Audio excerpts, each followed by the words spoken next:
This is Opie Radio, Sirius 206, XM 103. The show is back. Bring Nick DiPaolo in. He's pacing outside the door. He knows a little bit about this football too. So, and we got Nick DiPaolo today. We got Jeff Dunham coming in. Bring in Nick if he's ready. And we also got Glenn Hansard from Nick from the Frames. He's coming in to perform some songs for us. What's up, man? We're talking a little football, Nick DiPaolo. Oh, that sport's violent. Hi, Nick. It is a violent sport. Did you watch the games yesterday, sir? No, I was watching fucking... You just let me hang in, Nick. I'm all trying to be friendly when you come in. Yeah. How are you? Good. Oh, I was listening to some encore about you being touched when you were like 6 or some shit. On the way in here. Wasn't it? It's a hell of a way to wake up in the like morning, 11 huh? sex partners before you were 3 or some shit? Oh, yeah, before fingered in the ass on a bassinet or some shit? Before 4th grade. Yeah, I was a dirty He started boy. a bit early. Yeah, good for him. He started very early with that whole thing. You didn't watch any of the games yesterday? I watched them all. What do you think? What's your thoughts? I like college better. You like college football better? I've been watching NFL since I was 6, and yeah. like the Giants, Cowboys, tremendous game. But I saw 6 college games that exciting by the end of Saturday night. You're not really. Oh yeah, I still love the NFL. I'm just saying, but you know. But the college games are where They're a little cleaner. Every time there's a punt or a kickoff, there's not a flag for a push in the back. Right.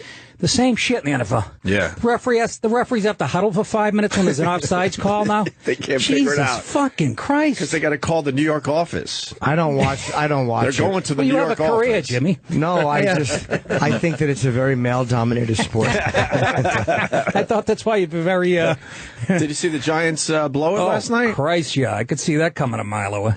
What are you going to a prevent the minute you have a fire? That's what I'm saying. It's so predictable, the NFL. There's nothing worse than when your team goes into a prevent in the last 2 minutes and loses the game. It's fucking you could see it enraging. coming a mile away. You could see it coming a mile away. Well, that's why if Eli... you watch enough football. That's why Eli was trying to still play. He was still trying to score, even though the move was to not do that. No, but they could have run it, and if they made it, they would have Yeah, been no, up I 2 get scores. it. Yeah, I know. But he decided, he was thinking they're thinking run, so I'm going to go pass. Did they have no timeouts left, Alice? I don't know. Oh, I yeah, they can't had no even remember. timeouts. They had It no was a timeouts. hell of a game. That was... Yeah, there was no reason to fucking throw that ball. You run it, game over basically either way. So, But, yeah. Romo Des marches Bryant's down. got a broken foot.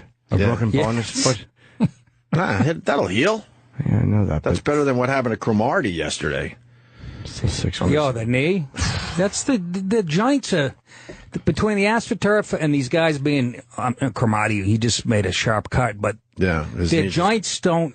You know what I mean? What? They're so muscular. These guys.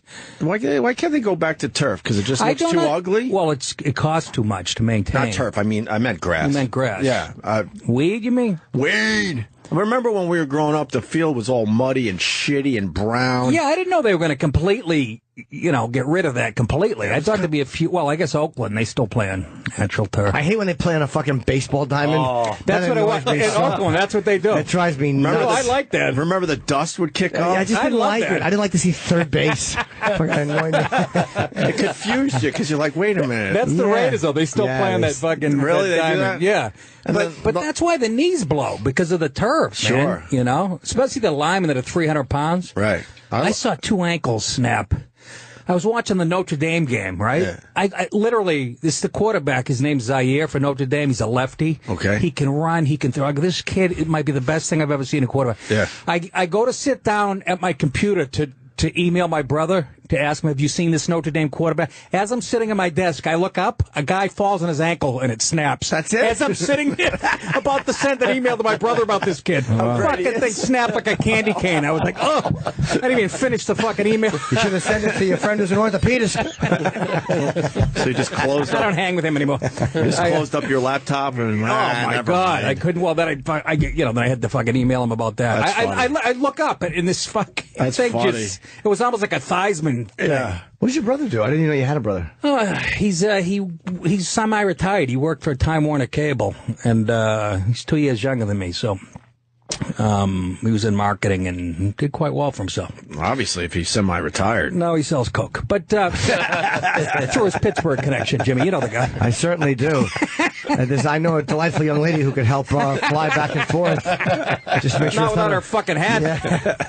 It's on a windy day.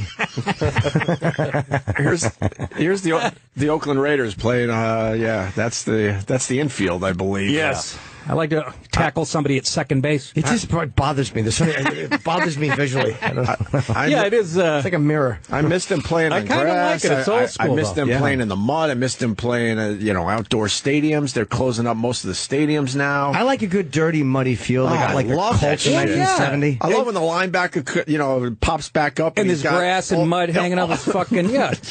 And there'd be a lot less knee injuries if they were on regular grass. I think you're right. Because the foot, it gives way. You know what I Yes. mean? But these guys, with the rubber shoes they wear and the turf, it's like Nerf. Yeah, they're just sticking. And their joints can't take it. That's man. what it looks like happened to Cromartie yesterday. So. Yeah, that just blew out. That's Is not it really good. that expensive to keep grass going? I know. I mean, that's what I always heard was the excuse, but I think it's the stupid NFL that they want everything to look so very I don't know. nice, It was always too. a cost thing every time I read about it, but I don't know. Cost thing. You just fucking get some sprinklers. You know what Get that- a you know guy what with a that hose.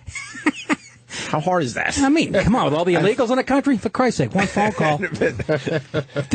But you know what that fake grass is? The turf today. It's ground up rubber tires. Oh, really? Yeah. I don't know how the fuck they came up with that. Don't they have A deal with Goodyear? don't they do that for the replays, or so they can see something where it comes up, or what is that? There's a visual reason they use something like that too. Oh yeah, there's something that gets kicked up. Yeah, It gets kicked you're up? right. Yeah. What? do you mean? When you land a certain way, It's like if you're checking to see if you get 2 feet in bounds. Yeah. You can see dirt getting kicked up more clearly. I see. maybe that's the side effect of it. Maybe that wasn't I why they think did it. that is a byproduct. Yeah. Whatever. What do you think of you? Are you a Patriots fan? Oh, Christ, I would yeah. assume you are. Tommy Boy stuck it up their ass, didn't he? I love it. Have you guys seen that documentary or whatever? It's No. called Do Your Job. No. It's about the Belichick and the 2014 Patriots. Okay.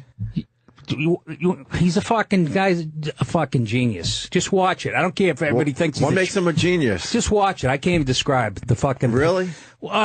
During training camp, like in the summertime, they're like, we better put in a play now in case 3rd and long comes up during the playoffs. Sure enough, they're down by 2 touchdowns against the Ravens last year in the 3rd quarter. Yeah. Time to run that play. He was diagramming like in August. Jeez. Just shit that he leaves no stone unturned, and you just have to watch it, dude, to just see how fucking. What do you crazy. think of everyone, saying they're just a bunch of cheaters there, Well, Nick that's the DiPaolo? times we're living in, isn't it? Anytime anybody's successful and good, you're a fucking shit. Everything's going to be equal, Ope. We're living in Pussville, Everybody has to be the same. I agree with you on You know that. what I mean? So, I agree with you on that. hey, I'm not saying they weren't filming, defensive signals, but everybody was. But I mean, we know They did it a week longer, apparently. we know enough people, and it turns out like everyone's trying to cheat and get that edge. They showed a Every clip. fucking team is trying to do something. Of course, they showed a clip from 1992. Yeah. And it's Madden in the booth with Pat Summerall, I think. Okay. And he goes like this. They were playing the audio. Yeah. And he goes, they film, the guys filming the supposedly filming the play. They'll film the defensive signals too once in a while. This was in 1992. Yeah. So it's not like, I miss whatever. Pat Summerall.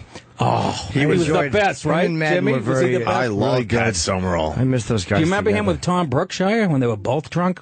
I don't. Was he a drinker? Oh yeah, Oh, I didn't both know of that. them. They would drink in the booth, right? They took Summerall to. off a plane a few years ago. Remember his liver gave out right in the middle of a flight? He was like almost flatlining. Is he still alive? I don't know. No, he's gone. He died a couple years ago? Yeah. Yeah, Pat Summerall was great. He was a great announcer. Yeah, he was very understated. Artie Lang used to do a great imitation. He'd go during like a Cowboys game on Sunday, coming up on CBS, Alice. Followed by 60 minutes. What about the Steelers claiming they couldn't hear their shit in their headsets? The NFL controls the headsets, not There the you home go. team. I mean, but is this what we're going to do now? Every time there's a fucking thing, we're going to blame the Patriots for cheat. Good, keep it up. No, I just knew you would have a great angle on this. That's all. But that's no angle. Anybody who follows the game would know that, except for a bunch of goo gobblers. Fucking Patriots. That'll be gay, folks. Anyways. Patriots look damn good this year so far, too. He doesn't watch football. Just He likes Star Trek. Yeah? He watches Star Trek or something. Well, good for you. What do you do on a Sunday when all these games are on? Dancing with the Stars. No. I'm usually with my kids, and they're watching like Victorious or iCarly for the night. Yeah, you give them an iPad to do all that. They won't do it. And then you take over the TV. You should try hitting them. I was literally just thinking of that. That's so like it was such an unreasonable solution. It was not my fault, not my house growing up. There was one tweet about Eric. What was it? Was it actually during the Super Bowl? It was the greatest Super Bowl. It was when the Giants came back and beat the Patriots. And I missed it. I thought you said it was a great Super Bowl. Yeah. I missed it because my kids, they were much younger at the time, were watching a cartoon show called Tough Puppy. And it's T period, U period, F period. And I don't even know what it stands for. And I was missing, like, I would watch the Super Bowl every year. I enjoy that. But that's just your fault. You have to have more than one TV in your house. There was just like, they were young. They didn't, if I went upstairs, they didn't want to be alone. It was a whole, so I know how they feel. It gets so lonely sometimes. You just want someone to watch Tough Puppy with you. Tough Puppy. Hey, guys, you want to watch some football with me, guys? Yeah, come on, Daddy has to watch. No, we're just going to watch Tough Puppy. Cartoons have changed. I used to watch Dead Puppy when I was a kid. Yeah, completely. Prepare you for real life. Were you, this is changing the subject, Nick, but were you a big Evel Knievel fan growing up? Yeah, I liked Evel Knievel. Yeah, you're in that wheelhouse, that age where we all just grew up with Evel Knievel. I saw a great documentary on it. Yeah, I saw a trailer for it. No, I haven't seen it yet. Fucking good, I was watching Tough Puppy, but but we used to set up as kids. We used to set up trash cans with a ramp and see how many you could jump. We all tried that shit. Yeah, dude, they sold the Evel Knievel Huffy bike. Right. Which was just came with a spine board. Yeah. It just had like a plastic like #1 on the front, and it was painted with the white with the stripes. Sure. And yeah, that's what we did the same thing. You try to jump the fucking trash cans. Yeah. We set up this kid we didn't like, and this kid Mickey we really didn't like, and me and my buddy Jeff set the ramp up, the one that he landed on. So the minute he touched it, it would collapse. Yeah. Fucking landed on his collarbone. Kid crying for like an hour. Snaps it. Fucking didn't break it, but no. Close. You know the Snake River Canyon jump? Yes. Obviously, 1974. Yeah. So I was doing some math to figure out how old Evel Knievel was. How old do you think he was when he did that? Do you have a visual of what he looked like? 23. Well, we were kids, so we probably thought he was much older than he really was. Yes. Are you getting that? Yes. I don't know, 30. But watching the documentary, I'm thinking to myself, this guy has to be late 40s, early 50s doing the Snake River Canyon jump. He was 36 years old. I said 33. He did not look good for his age. Well, he used to fucking party pretty hard. Yeah. Yeah, well, landing on your face every 6 months. It's going to age you. I don't know if the people coming up today understand how amazing Evel Knievel was, because he would just go, I think I could do this. They had no real way of knowing, and it was always just a Harley that wasn't really modified that much. Right. Yeah, because now, who's the new guy? There's a new guy that jumps every New Year's Eve. But they have it figured out with physics. And all the physics are figured out. I mean, they were putting down, like, plywood at the end of the ramp for Evel Knievel. Hey, is that angle steep enough? I don't know. I don't know. They didn't even have it nailed. They didn't even have it nailed down. They were like, I don't know, put some plywood on the last bus just in case he's a little short. Yeah. But now you're right. They have physics, and the bikes are modified, and they know exactly if you hit this speed, you're going to make this fucking jump. It still takes a lot of balls. Because they talked to one of the guys that was in charge of all that. He's like, yeah, Evel would do a couple practice runs past me, and I would go, yeah, I think you're going fast enough. He says this in the documentary, like, yeah, I think so. You know, there's not enough men with capes anymore. Guys like him and Elvis, that's who you need, a man with a cape. One of his guys. Everyone's afraid of the cape these days. Liberace. I forgot about him. One of his guys in the documentary, he said that Evel pulled the cord with the parachute with the Snake River Canyon jump. Evel pulled it? Yeah, the one guy said that, you know, supposedly if he let go of the thing, it was going to get the parachute going.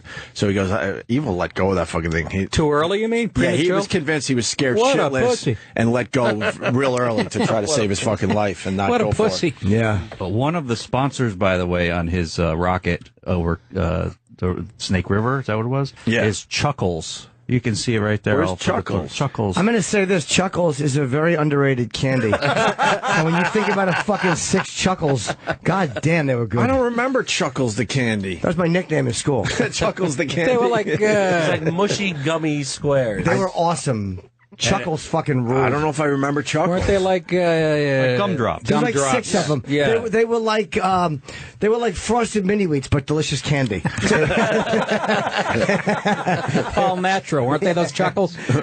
I love a good Chuckles. They show footage when Evil, I think he jumped in San Francisco, and he had all the biker gangs pissed off at him, especially the Hells Angels. Why would they? Because I he was the remember guy hearing in white. Like he wanted a more clean image as far as being a biker, and the bike gangs did not appreciate that. So he lands his jump. I'm not sure if he crashed in San Francisco, but after his jump, immediately afterwards, they beat the shit out of him on the field. They just all ran out and started. I never heard that. No. I didn't either. They got footage in this documentary. I didn't know it got physical. And one of his guys was able to, get out there and charge one of the guys that was really giving it to Evil Knievel. Is that when he landed at Altamont? For 1 second, I was like, he landed it. I don't remember. But it's a great documentary. It's called Being Evil, I believe. I remember all that shit was like prime time, like Wide World of Sports. They talk about Wide World of Sports. That's, Like ABC, 8 o'clock Oh, on a fuck Saturday yeah. night. That was a big fucking Now deal. it's New Year's Eve. Yeah. right. See that guy that a couple of years ago that jumped off the top of the building on his Yeah. motorcycle Yeah, down that's to right. it? What the fuck? That was pretty ballsy. Yeah, they show that in the documentary because then they show all the guys that came up after Evil Knievel, and they all are doing way, crazier, longer stunts. I guess I should say. Better equipment. I'll better just take equipment, all take that. some guy with a fucking a On a bike like that on a over Schwinn. 41 buses, just some weird random number, shitty city buses. Yeah. Even his son, who broke all of Evil's records, admits, "Look, my dad is way, a pioneer, way better and cooler than I ever was. But I had much better equipment and all that." So, Did you have the toys growing up? yeah, the wind up motorcycle, No, we couldn't afford That that. would take off. and then when he beat the shit out of his PR, who was it? His PR guy. I think it was the toy company got rid of all the Evil Knievel stuff off the shelves, and that cost him millions of dollars. His PR guy. He died broke. He had absolutely no fucking Good money. for him. That's how you should be. 69 years old, he died. Remember how stupid it was? So, like the doll. I remember a guy had the fucking. It was like the little action figure, and they put him on the motorcycle. But you didn't know what to do with him as a kid. You would just take him and go like with your hand and make it like he was jumping. It was such a fucking lame afternoon. Like, you know what I mean? I was like, oh, he's jumping the sofa. Like, what a fucking douchey. People who say get out there and spend more time playing. Everyone's in front of computers these days. Right. That was what I did, and it sucked. Well, look, I mean, fun. Yeah, but you were getting late at 3. No wonder why you were bored. What are toys going to do? You're fucking blowing people at 6. I mean, what the fuck's an action figure going to do? Whole other life going on. Yeah, that is true. The Evil Knievel action figure. It didn't quite match up to rinsing your mouth out before Mother came home.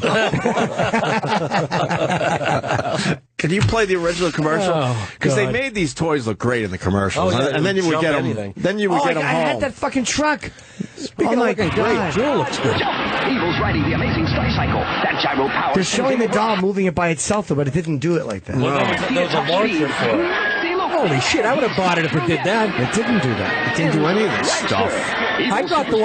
I got the Evil Knievel and he's in the wheelchair. He's got a bag on his hip. Yes, I had the Superman. And now, the Sky Cycle. Yeah, they're wind up. Daredevil The Sky I don't Cycle. fucking remember that. I didn't have a My Sky parents Cycle. are ripping me off. Yeah. I had just a motorcycle, and I it didn't just go had- like that. It No. always just fell to the side. I rolled it After forward. 5 feet. You tipped right over on the carpeting. Yeah, Horrible. It never worked. And you're like, oh, cunt! That was Mother would come in. That was an inside joke of Hasbro about his drinking.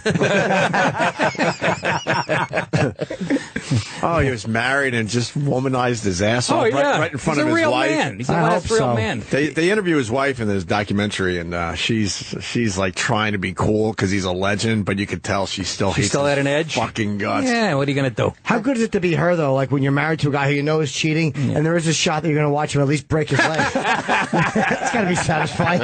Every Yeah, she broken always bone. had her fingers crossed, but nobody knew why. Yeah, she was hoping for a pelvis Hoping smash. to land on his head. Yeah, but check it out. You might like it. Being Evil. I saw a trailer for it. I'm definitely going to watch it. It was great. It was really, and the Snake River Canyon jump, they made it look all nice on TV. That was like, what do they call it? It was like the anti-Woodstock, they said, because all these people came from all over the place, mostly biker gangs. Oh. And women were being raped. They were setting fires. One of Evel Knievel's How is that guys. the anti-Woodstock? Same thing happened at Woodstock. People were being raped. It seemed brown like acid. They were saying it was way worse. Oh, you were there? Yeah, I finger popped. It's funny. I went to Woodstock, New York recently. I didn't even go to the place where they did the thing. Me either. I just wanted to tell a story where I said, it's funny, and there's nothing funny about my story. And one of Evil's guys wanted to call him the National Guard. And they're like, you're on your own. We're busy with other shit. And they got footage of this, the behind-the-scenes shit where everything's burning. I can't wait to see it. They're tipping over the beer trucks because they try to stop the beer sales because they're like, wow, this is getting out of control. So they just tipped over the beer trucks and stole all the beer. Really? To keep the party going, yeah. You know what I want to see is the new movie about the walk between the towers. Oh, yeah. I can't wait to see that. 3D film. It looks very you guys good. interviewed him, didn't you? Yeah, he was a delight. He was a twat. I remember he seemed like a real... Yeah. He was might a have- twat. No, I was we listening were to it. so bummed because, that was another thing we remember, and we like, holy fuck, we get to meet Philippe Petit. He was a dick. Yeah, he he's a wasn't French great. guy. What do you expect? Yeah, He not was just great. a twat. But the walk between the 3D IMAX version, I saw that when I went and saw the Jurassic World recently. I don't know if I'd recommend it. Give me a sec.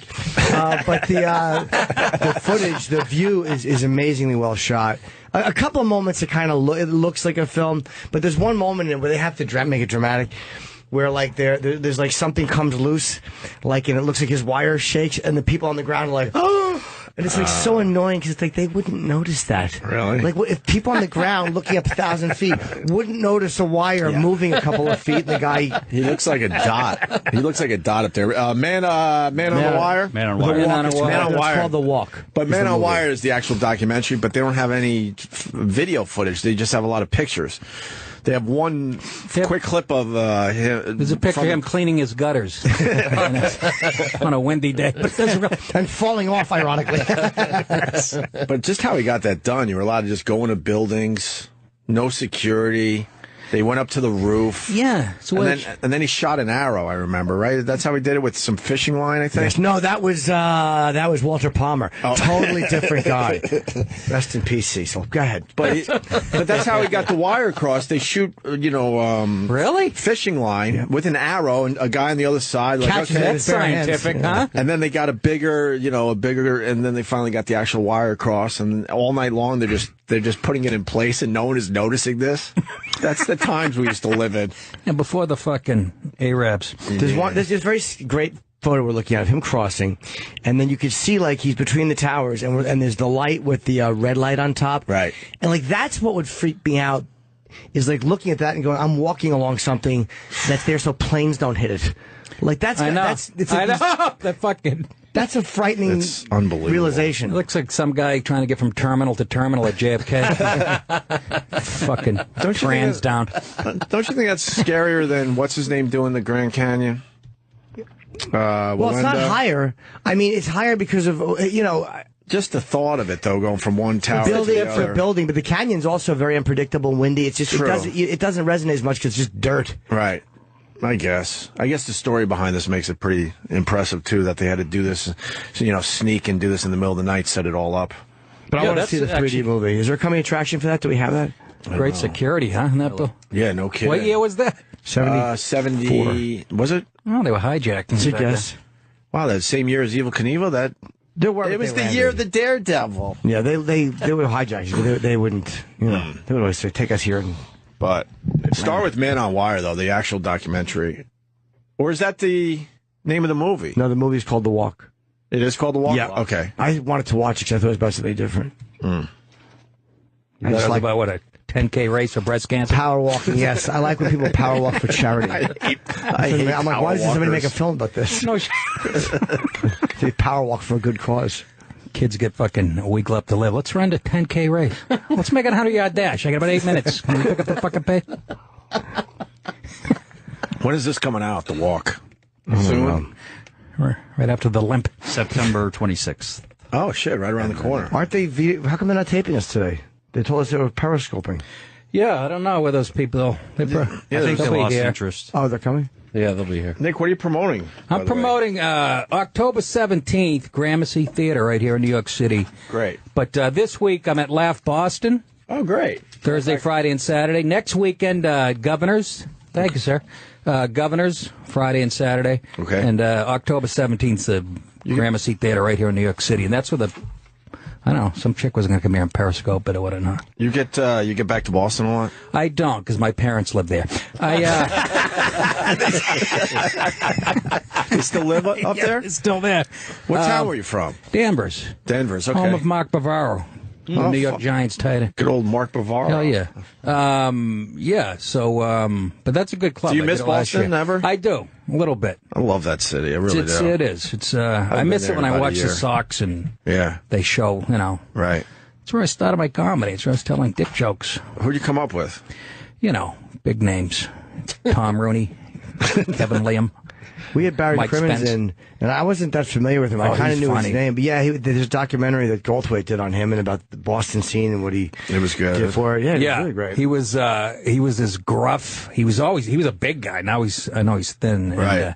but he had this walrus mustache, and he was a real, he's kind of political, lefty. Oh, yeah, he is. And he would fucking jump down people, and I fucking loved his anger right away. I'm like, who is this guy? Yeah. And I was a bar back for like 6 months at this comedy club, and he was the only guy that would tip me. I'd bring him like a case of Budweiser. Jesus. Right at the beginning of the night, there'd be like 3 left. Wow. I mean, Wow. he was pounding them. And he'd just fucking snap on people. And he always had funny, clever shit. Well, now we know why he was pounding the beers. Yeah. He had I guess. he had a bit of a problem when he was about 5 or 6 years Yeah, old I in a didn't get the basement details. with a babysitter. Really? Was it Oh, a you guy, didn't- baby? Yeah, well, I didn't hear the details. Babysitter's I can't boyfriend. keep up with the molestation stories. I got my own problems.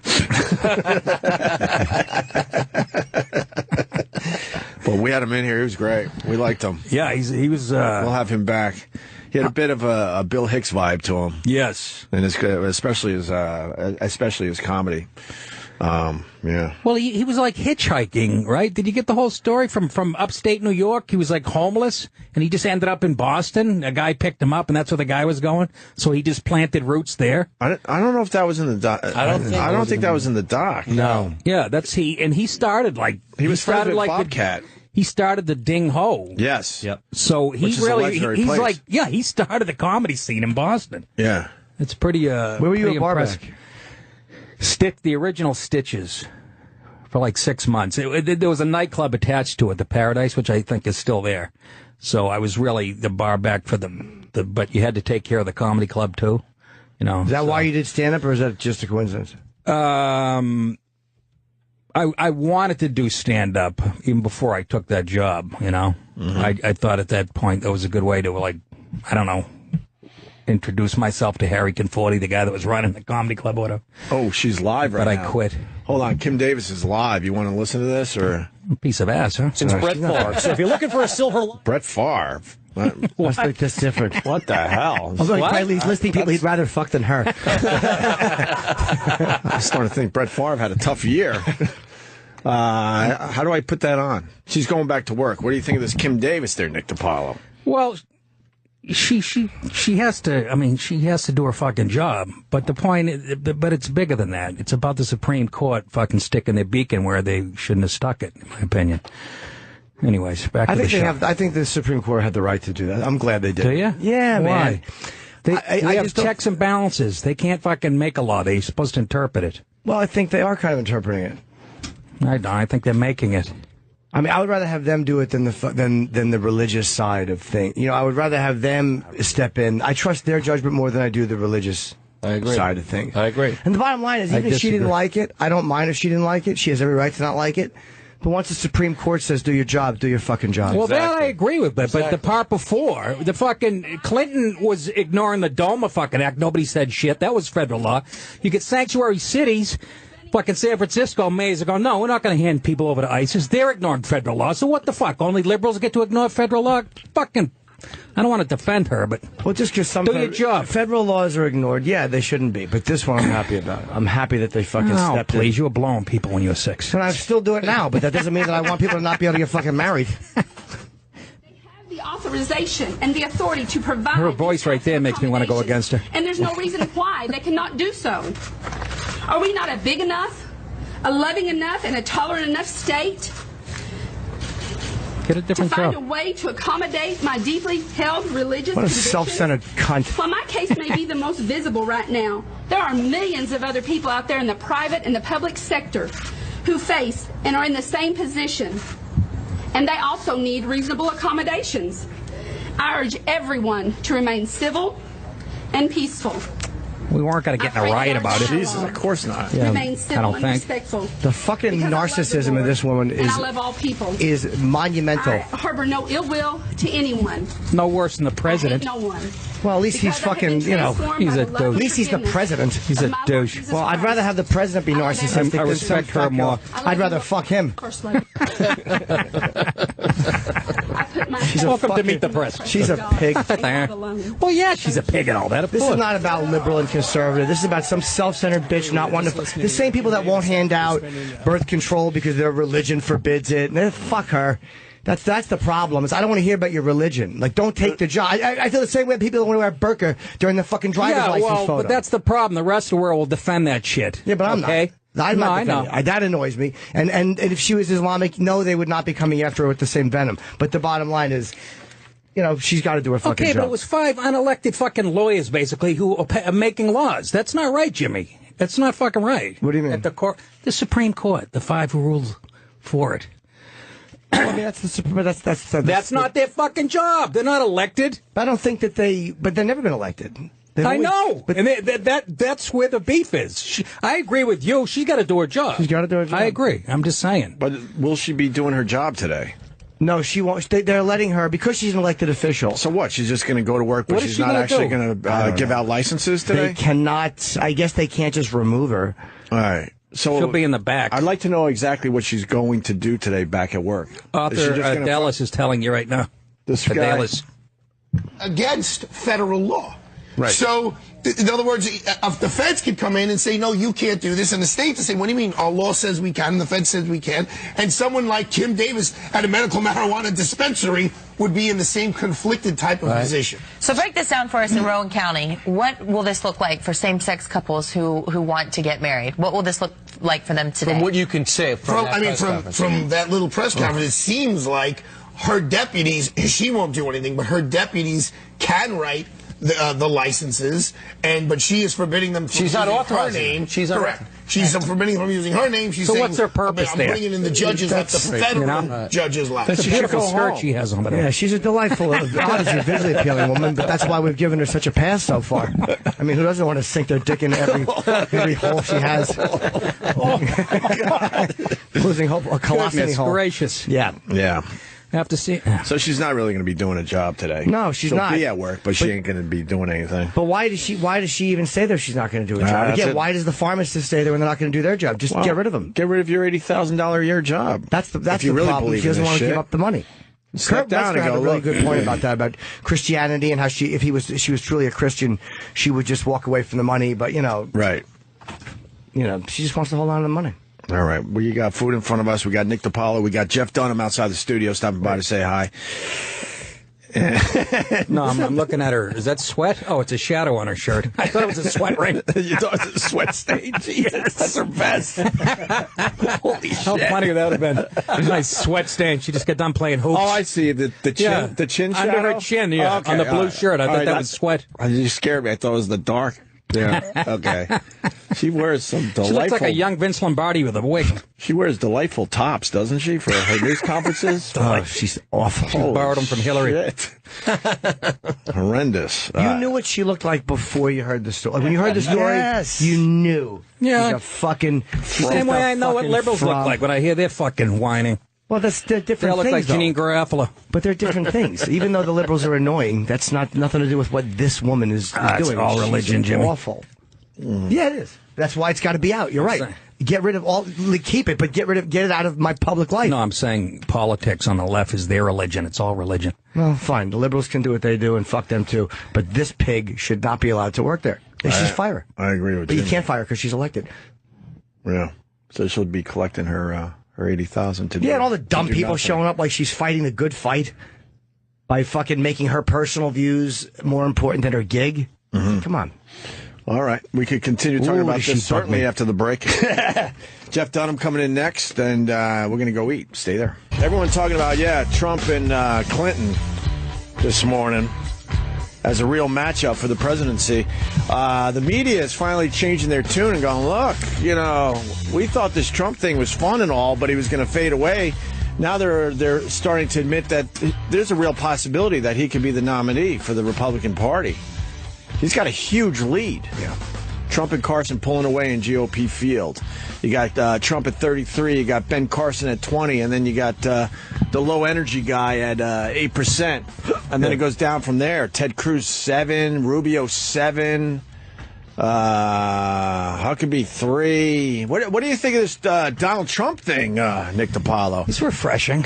I don't think he'll be the guy, but... Well, they're starting to admit on TV that, we got to start taking him seriously. He just might be the guy. He just might be the nominee. That would be cool, too. Anybody who's not a politician, career politician? Yes. I'm fine with that. Yes. Could he run the country, though, for real? Come on. It's not one guy. He'll have people around him. You're kind of right. Yeah. I said if he finds a running mate that is a true politician, that could be be where people go, wait a minute, he picked who? The company's a corporation. So, man, what do you think of Hillary? Oh, she's terrific. Colin Quinn had the best line about her. Yeah. She's about as sincere as a lap dance. Yeah. She's literally the greatest summary of Hillary I'd rather fuck that Kim Davis chick than fucking even look at Hillary. You can't enjoy both. I mean, you can fuck one while the other one smothers your face. Let's get Jeff. Is he out there? Yeah, the brilliance of Colin Quinn, though. That sums it up right No, there. you can't top that about her. I don't know what else to say about her. Yeah. We have Jeff Dunham coming in, too. See, I tried a joke. It didn't work. I was like, boy, I don't believe her smile. And no one laughed. That's not a good laugh. That's not a good joke. What a phony. So who the fuck are the Democrats going to get? Who do they have? Who cares? I think Biden has to come in to try to save the whole fucking thing. It seems to me Biden doesn't want it, but he doesn't want it. I hope he's getting the pressure of his party. Like, look, you got to save our asses. He keeps hearing his dead son's voice. Right. And he's going to do it, and then he quits 6 months into it. What's up, Jeff? Funny. Hi, guys. Do you know Nick DiPaolo? I haven't met Jeff, actually. How are you? Good to see you. Seen picture, all that stuff. Good to see you. Yeah. What's going on, man? We're talking about Trump and Hillary.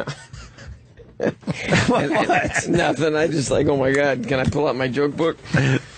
Yeah. You have any thoughts on Donald Trump and this run he's making? I don't. He's got everyone talking. We were just talking out in the hallway. Of course, for comedians, he's been the greatest gift to all of us. It's like the greatest thing ever. I mean, are you talking opinion on the guy or whatever you want to say? No, Jeff. height, weight, and I don't know. I just think I think the whole thing is fantastic because he's waking everybody up. Yeah, it's great. It is fun just to watch him ruining everyone's day. I think that's right. The best part. That's right, though. That's true. And I hate talking politics, but yeah, sure. I think it's the greatest thing because it's waking everybody up. It's making people pay attention that normally would never ever pay attention. Mm-hmm. And it still amazes me, though. What the bit goes back to the beginning of television, where you get on the street and you talk to people and they look like idiots because they have no idea what you're talking about. But it still amazes me how many people have no idea what you're talking about when you start talking about politics, including us. Yeah, well, I don't know. Welcome to Meet the Press, Jeff. I don't know shit about this, but it's fun to talk about. Yeah, rehashing old thoughts, but yeah, there should be some kind of civics test that you have to take before you can actually go vote. It's ridiculous. That's a very good point. Based on race. Jesus. I don't see that one getting passed. But with Trump, he's brought defibrillators to the American public, and just well, here's Donald Trump's latest tweet. I truly understood the appeal of Ron Paul, but his son Rand Paul didn't get the right gene. He's just beating him up every day. He's always just throwing zingers out there. I love it. What would happen if this guy did become president? They're changing their tune. I just said it. For the first time on TV, they're starting to go, well, look, we got to start taking this guy seriously. He might just get the nominee, because they all thought it was a big fun joke, for the first couple months. But now, they're saying he's not going away anytime soon. But then, okay, let me ask the people that really, really hate him. What is it that they don't like? Is it just because he's in your face? Well, no one really hates him. according to the polls, he's got a massive lead. People keep taking the angle that he's stupid. That's the angle they're taking. The only problem I have with him is like he's not specific enough about what he wants to do. Yes. Like that's the only thing. It's like I wish he would say a bit more specific what he wants to do. Well, he will. It's a little early. Nobody's will really he? getting into specific, except for Christie. Yeah, he's what I starting like to lay about shit him. out. I was that never about a him. Christie fan, but he's already like ahead of everybody as far as specifics when they talk policy. I said that about the debate. I like the fact that he threw out numbers. Like at least he said what he's, you know. But Donald got where he has and had gotten the fortune of having lost and gained it, 3 times. And by surrounding himself with unbelievably smart people, that's what I would say. I don't want to be you don't want to be the smartest. If you're running the business, you don't ever want to be the smartest guy in the room. You want to be the dumbest guy. So then that's what he says. That's what he's going to do. He's going to hire the best and the brightest of... Well, eventually he's got to start talking policy. Right now, no one cares about his policy right now, but eventually they're going to be like, all right, this has been fun, but are you going to fucking lower taxes, and how are you going to do it? Oh, no, he's going to raise taxes. That's what frightens. No, he's going to go after the hedge fund guys there, Jeff Dunham. The middle class is going to get a tax break from Donald Trump. He said it the other day. Right. But he did say that it surprised me the other day when, it wasn't the other day, it was like a month ago when he said that, he wants to raise taxes on the upper guys. And it's like, okay. He just talks about people the way you want people spoken about. Why is someone like George Pataki, who did a terrible job as governor and registered 0 in the polls, allowed on a debate stage? Like, that's such a dick thing to say that you want every one of us would say, but you want a politician. That's just refreshing to see. But people would say these that assholes have to be spoken about like that by someone who knows them. And everyone is saying that about him. Like, why is he Was allowed? that Trump? Well, he wrote that about Pataki. Yeah. Oh, yeah, that's another a guy tweet. writing it. No, Trump. I thought that was just a tweet from Trump, asshole. no, That was Trump. Tweeted that. Yeah, but and he said he put 0 in capital letters. So let me ask you a question. Do you think Trump has guys working for him, pulling stuff like that and writing it? He has to. I think no, they're all begging him to not send that one. I'll bet you he's got a team that goes, all right, that one's fine, but they're probably asking him to not send half of these. He's got to have a handful of guys that write this stuff. He has to. Lightweight Senator Rand Paul should focus on trying to get elected in Kentucky, a great state which is embarrassed by him. Oh, these are awesome. Like, who said that they were? He just spoke for the state. I love the fact that he can't. All of his things are unprovable, which he makes these great statements. Everyone's saying it. Who? You know, Jeff's going to get taxed. They're going to go after Jeff. You're filthy rich, dude. I've read about you. I can't believe the money you have. No, I wasn't until I got divorced. Oh, you get to... You still got enough. I got half. I remember reading an article about Jeff was talking in an article. He goes, I know my career was in the shit, but I only made $1.5 million 1 year. I never said that. Yeah, you did. No, I didn't. It was like 7. Well, that was an exact figure, a little lower. Dude, I remember it because I threw down the magazine. I did not say that. I fucking stopped on the magazine. I would never say anything like that. That's horrible. Probably a misquote. Okay, you know who said jalapeno on a stick said it. Should be. Read this one by Donald Trump. Another tweet. These are all within the last couple of days. Oh, wow. Lightweight Governor Bobby Jindal. Is it Jindal? Is how you say it? Bobby Jindal is registered less than 1% in the polls. Just mocked my hair. So original. It's like being on the couch at a fraternity. But that's exactly how you want these guys talked to. That's it's right. So great. And if you look, that was posted on September 11th at 9:12 a.m. Yeah.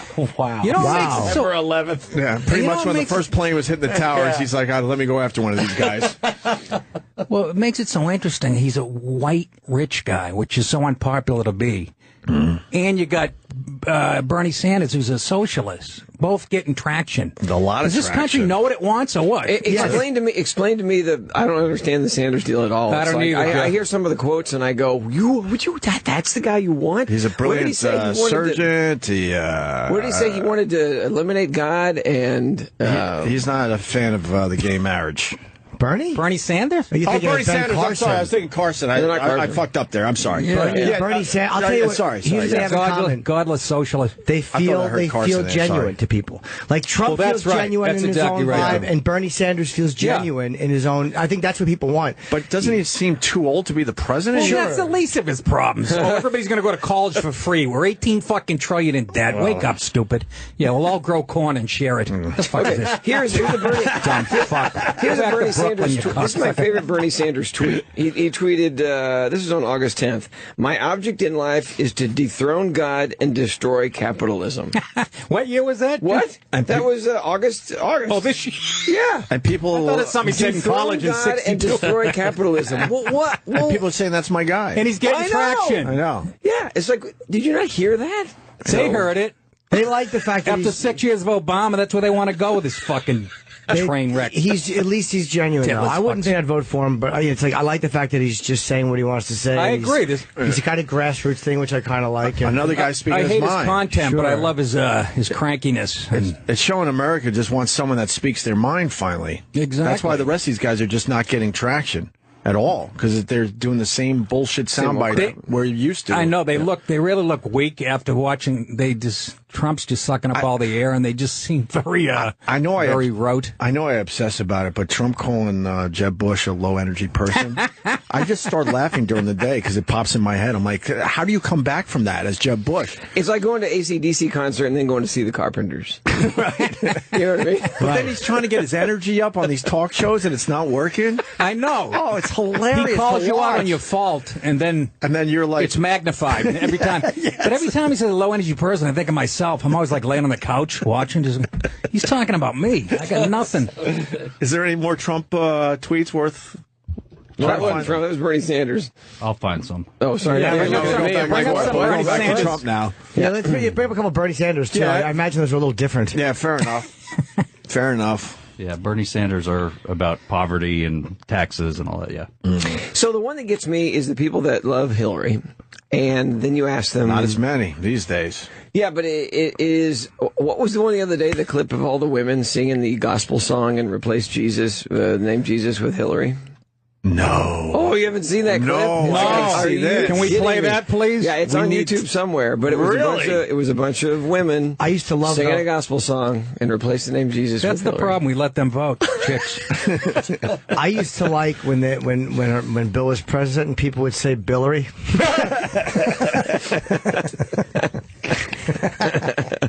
Is it hot in here, or do I have an infection?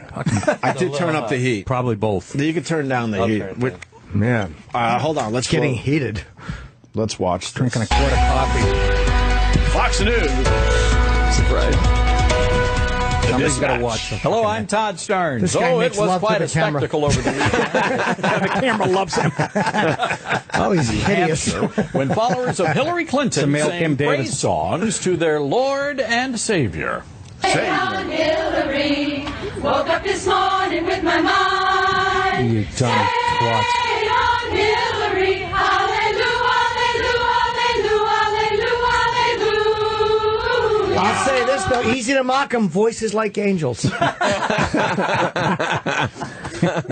Yes, indeed. Those were the voices of a women's alternative chorus desecrating an old gospel song, replacing the word Jesus with the word Hillary.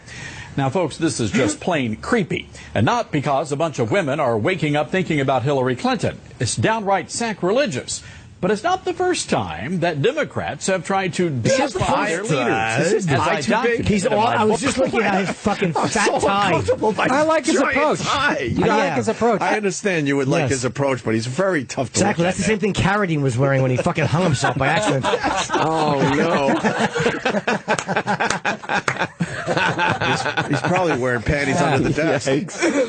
Oh, God bless America. Anybody remember this? America. Or what about this? Or how about that? Not to mention the time one of the president's disciples at MSNBC actually called him God. Wait a minute, we watched this clip originally to see the women, so why are we continuing with it? We made the fucking point. But no one knew it. And now you're turning it into an anti-right spin. I see what you're doing, Ope. What happened? I don't know. I'm just fucking busting balls. Can you shut? It's very distracting. Another fucking Muslim. I've watched Fox. I watched. I don't know who that guy is. It must be I'm guessing a Sunday morning guy or something. It's got to be. It's like a Fox affiliate in fucking North Dakota. Can I tell you David Carradine's story? Prime time. Yes. You just mentioned David Carradine. So I moved to L.A. in '88, and here I was trying to get into the comedy thing, and things started going okay. It was like, so I don't know what, 88 or 9. Like I'm in a Office Depot. And I'm walking down the aisle, and I look across to the other aisle, and I keep walking, and I stopped. I went, what the hell?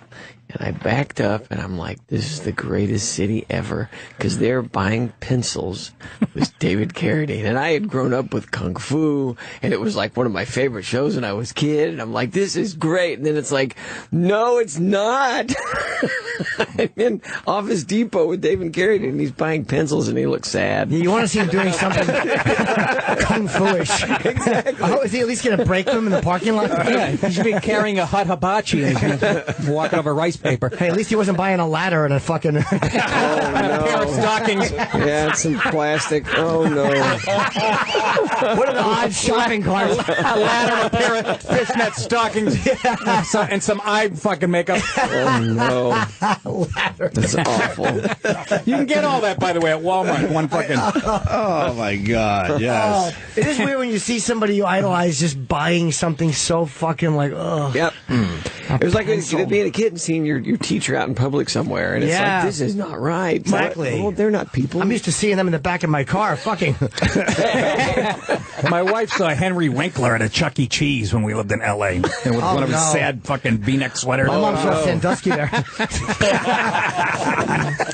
What's his name? The director. What's wrong with me? Roman Polanski. No, Ron Howard. Ron Howard. So this was years ago, though. I'm walking through some outdoor mall in Hollywood, and there is Ron Howard on a payphone, and I'm like, cool, look, it's Ron Howard. Why is he on a payphone? Yeah. So, what year was he this? could have been cranking it like Mayberry RFD. Exactly. Trying to get Sarah from Mount Pilot on the line. Yeah, it's a reference from the early 60s. He was probably telling Tom Bosley why he couldn't use him in his movie, and he didn't want to call from his cell phone, because then Tom would just continually text him with film ideas. Now we take the Glad bags and we hide the bodies in them. I heard you, Tom, the first time you said it. It's a terrible movie idea. So, Jeff, I got to ask you about Bruce Jenner. Yeah. You guys used to be friends. Are you we're friends? Still friends. It's just that we just honestly, it's a schedule thing. We keep going back and forth and wanting to get. I've not. So does he. I have not. Hey, but you know, you have not met Caitlyn. I have not met Caitlyn yet. But you did meet Caitlyn. Well, I know. When Caitlyn was just, Bruce. I get that, but no. Here. The only reason I asked this because if you watch Keeping Up with the Kardashians, they made a whole storyline that Bruce Jenner was, was friends with Jeff, and we are, and this was the thing, and you get in so much trouble by even what you say. You can no longer say we were doing guy things. You can't say that anymore. People get pissed off. But we did. I mean, he was a, and this guy, Bruce, we're talking about Bruce right now. I'm going to say he. This guy is not the buffoon that he became on the Kardashians. This was the greatest athlete on the planet.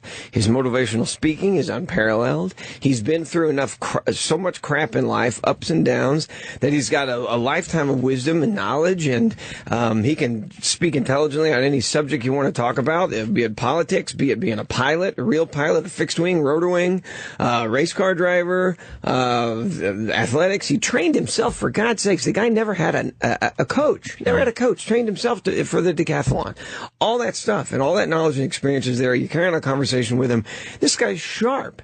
And I was friends with him for 2.5 years, and all this garbage started coming out about him, getting, he would show up and after not seeing him for a couple of weeks, it's like, all right, he had some work done. But that's not a guy conversation. You're not going to go, hey, look, you had a little work done there, dude. Your eyes look a little tighter. Exactly. Yeah. You don't talk about that. It's accepted in the business that it happens, and you just want You're to in Hollywood. Yeah. I guess. Stay young. I mean, I don't have any friends that go get surgery. I've had a lot of work done.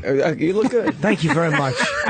All from the waist down. Yes, exactly. I'm just having my asshole. I'm having a design put on it.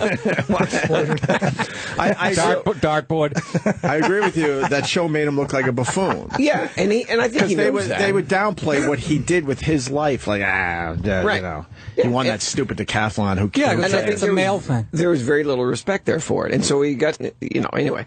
So, and he said himself he had very few guy friends anymore, and I think it was because of that show. So what do? do. So we would go fly model helicopters together and all that stuff, and all this garbage started coming out about him, and I never really said anything until one day that I think it was Us magazine came out. One of my daughters texted me to it. She saw it at the airport, and it was the picture of him on the front of the magazine where they replaced his body with a woman's body, put makeup all over him, and I was literally backstage in my dressing room in Vegas with my wife, and I called Bruce, and I go, Bruce! I go, I've never said anything about this, but this is it. I go, you were the greatest athlete on the planet. You were America. And you got to get behind this. They're making you look like an idiot, more so than the TV show. I said, you got to hire the greatest lawyer in L.A., the biggest lawyer, and start making these, stop the magazines from printing all this garbage. Now. And I really let him have it. And then there was this long silence. I was just going to say, and Audrey and I, my wife and I, looked at each other because I had it on speakerphone, and there was this long silence, and we both looked at each other, and I went, oh no, because I had defended him on Facebook, I defended him on stage, and I said, no, he's the greatest guy, and all these rumors and blah, blah, blah. And there was this long silence, and he goes, well, we need to talk. Oh, wow. And I'm like, oh, man. You son of a bitch, what the hell? So, then he explained the whole thing. 3 months later, the Diane Sawyer interview comes out, which was great. And you got to feel for the guy and now the woman, because that, what a rough thing to go through in life. And then to deceive all your friends and, what are you going to do? Go, I feel like becoming a chick. What? So is it hard for you as somebody who is friends with Bruce to kind of to say, okay, this is who this person is now? Well, come on, you know the answer to that question. It's like I've never met anyone who's gone through it like that. This is a weird case for someone who's like that much older. I don't know. I've never met anyone who started. I knew them one way, and then all of a sudden I know them another way. Well, believe me, I've met them the other way. I just haven't met them. I literally had to go to my kids who were in high. Two of my daughters were in high school at the time, which was a year ago, and I said, or less than a year ago, and I said, so how do you have a transgender group in your schools? You have transgenders kids. This is something I did not grow up with. Right. And as Bruce said, the transgender acceptance or non-acceptance is where homosexuality was 30 or 40 years ago. So it's like this is confusing for a lot of people, and for older people, it's very confusing. Yeah, because you're right. We didn't grow up with this. No, I would think I was 76. So I was 14 years old when they did the Olympics. And that's why you got to give some of us older guys a chance to let this fucking sink in. I had his poster on my bedroom wall when I was 14. I had to take it down last night. I actually just put the new one up. So yeah, it's a little. And again, I look, and this is what I've said all along. If there's a problem between me and Caitlin, it's at this point in society and life, it's my problem, because this is a thing that's there, and it's this person, Bruce Jenner, Caitlyn Jenner, is still an unbelievably great human being. So whether this person's wearing a dress and is a woman or it's a guy, it's the same persona. But it's going to take some time. But you've never met Caitlyn. Not yet. And honestly, it's scheduled to in Vegas. And the Bruce you knew, was he just faking it the whole time? Because wasn't he Caitlyn as Bruce, but he wasn't brave enough to bring it to the public yet? Those are those questions that I want to go, look, I defended you and blah, blah, blah. And what happened? I know the answer to that, though. You can't go to one or two people and go, you know what I mean? You can't. Yeah, if you start telling people, it's going to leak. Yeah, and it wasn't like I was his friend for 10 years or 20 years or part of his family. We'd known each other for a couple, 3 years. So what? He's had a bromance going. They said it on the Kardashian show. Yeah. I mean, he had a bromance with Bruce Jenner. Whatever. Yeah. Now it's a little bit like, hey, wait a minute. But that's the other thing, is that there's not a fine line. There's a big giant line between homosexuality and transgender. It's not the same thing. It's not. So are you all right with him changing to Caitlyn? I haven't met Caitlyn yet. I'm sure. No, I mean personally, are you okay with people that It'd be funny if you transition? Met him. Look, okay, here's another spark. One of my daughters, this was years ago when my daughters were in elementary school, and there was this girl that the parents had another child, and they'd raised the kids the same way. And this little girl wanted to wear boys' clothes, wanted to wear boys' underwear, wanted to have a boy's haircut, and the whole thing. And we were very, I kind of understood it back then because some people are hooked up different. And so that child eventually became full on with surgery and everything, became a guy. And that was years ago. That was 10, 12 years ago. So that was my little tiny bit of experience with that. And this is one joke I wanted to say about Bruce. I haven't done it, but, talking about this with Bruce and with Caitlin, you never understand a person until you walk a mile in their heels. So, but thank you. I think do you feel deceived? Of course, yeah. But I understand it. Like you just said, you're not going to go around telling a handful of people because, like I said, it'll get out there. And he asked me to keep quiet for the 3 or 4 months until the Diane Sawyer thing came out. That's a tortured existence, too. Like, I watched that Diane Sawyer interview and all that stuff coming up of feeling like a fraud dressing in man's clothes. Just even though that was what he was a man. And that's a tortured fucking life, man. That's a hard way to live. This is an exclusive. Caitlyn Jenner, one-on-one, opens up to Matt about dating, family, and friendship. And they're teeing off, I guess. And, that was actually a really good interview. Did you see it? It was second only to the Diane Sawyer one. I thought Matt did a great job. I have a tough time with her giant tennis elbow. I'm actually more annoyed at stupid Matt's shorts and white socks. I did not see this, but I heard that Caitlyn says that her putting got better because she's got breasts tits? now. She uses her breasts to I would think it would get whatever it worse. is. Yeah. No, but supposedly her putting got better since she got the tits. That doesn't make sense. I don't know, man. No, I think it's a geometry kind of thing. Oh, you kind of lean against them? Yeah, or something like that. The breasts are stopping yeah, him. It does make sense, actually. Yeah. I think John Daly would be a great putter with that. I think even in this interview, Caitlyn said things that but look at that people say. But even she said, "I'm the same person. Sorry. It's the same laugh. It's the same walk. It's the same talk. It's the same. It's the same person. The only difference is Well, then I'd say to him, why'd you fucking do it then? You're the same person. That's it. But that's Was it about the clothes? Yeah, but that's a question I wanted to ask you. You have not met Caitlyn, right? But have you talked? What if she's an asshole? Have you talked to Caitlyn on the phone? Oh, of course. So does Caitlyn seem sounds the like same. or happier as Caitlyn, or does it just seem like there's no difference? No, you feel like there's a weight gone there. There's a reservation that's no longer there. And the voice sounds different. And the voice doesn't sound the voice is the same. That's what's so weird about this whole thing. That's the thing. I'm sorry. That's what I meant to say. Well, a lot of times exactly the same. Are they going to change that, Jimmy? This is my area of expertise. Yes. A lot of times the voice will sound a little bit deceiving, and then there's some voices you could never tell. Can't tell. So probably not. But when you're 65, it's got to be hard to. I don't know how much they can do to make your voice different, or if you want it different. I try to understand it. Imagine tomorrow you're going to walk around in a tight skirt on a golf course with Matt Lauer. But what a journey, and what a, like you said, a tortured existence. And yeah, to have to put on guys' clothes when you don't. When you feel like that's not you. I don't know what it really is. Like I don't know what deep down it is or what makes you that way. But what a fucking hard way to live, man. Just listening to Bruce Jenner talk to Diane Sawyer, I was like, fuck, man. But what's interesting is when we would have talks about ex-wives and marriage and really. Because he'd been through all that and stuff that I was going through with my ex-wife and with my kids and the stuff that they were going through to deal with it and navigate it. And he'd been through all that. And so it was really serious conversations about being a parent and being a dad and how you help your kids through that. Mm-hmm. And so nothing's different. Right. So, but he'll walk in the room and the guy that runs the hobby store where he gets that's where I met him at the hobby store where all the helicopter stuff comes from, and his name's Sergio, and Sergio goes, yeah, it's the same person. He walks in the door, you're like, hey, buddy, it's the same stuff. So that's not going to suddenly change overnight. So it's got to be about the clothes. We got a clip from the Matt Lauer interview. Dead in the center of the cup. You're not taking it easy on me. The question has been playing with boobs. And can we say for the record, you brought boobs up? I did. Right? Okay, you didn't bring it up, but I knew you were dying to know. Okay.